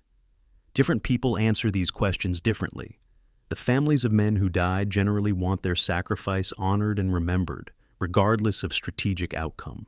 Military historians want accurate understanding of what happened and why, even if that understanding reveals uncomfortable truths about wasted lives and failed strategies. National mythologies want heroic narratives that make the deaths seem purposeful and noble. Reconciling these different needs, for memory, for honesty, for meaning, is an ongoing challenge that has no perfect solution. The Battle of the Java Sea ultimately teaches us about the gap between what we ask military forces to do and what they can realistically accomplish. We ask sailors to defend positions with inadequate forces. We ask them to fight battles where victory is unlikely or impossible. We ask them to maintain coalition unity even when coalition structure is dysfunctional. We ask them to sacrifice their lives for objectives that are more political than military. And remarkably, they do it. They follow orders, fight with courage and skill, and die when their luck runs out, or their equipment fails, or their enemy is simply better prepared. The Battle of the Java Sea is an extreme example of this dynamic, but it's not unique. Every war includes battles like this, fights that shouldn't be fought, missions that can't be accomplished, stands that cost more than they're worth. Understanding Java Sea means grappling with these uncomfortable realities about how wars are fought and what we ask of people who fight them. The sailors who died in the Java Sea deserve to be remembered not as heroes or as victims, but as professionals who did impossible job under impossible circumstances, who fought bravely even in defeat, and who paid with their lives for strategic and political decisions that weren't theirs to make. That's the honest accounting. That's what we owe them, and that's the meaning we can find in a battle that had no military meaning. The demonstration that courage, duty, and human bonds matter even when victory is impossible, perhaps especially when victory is impossible.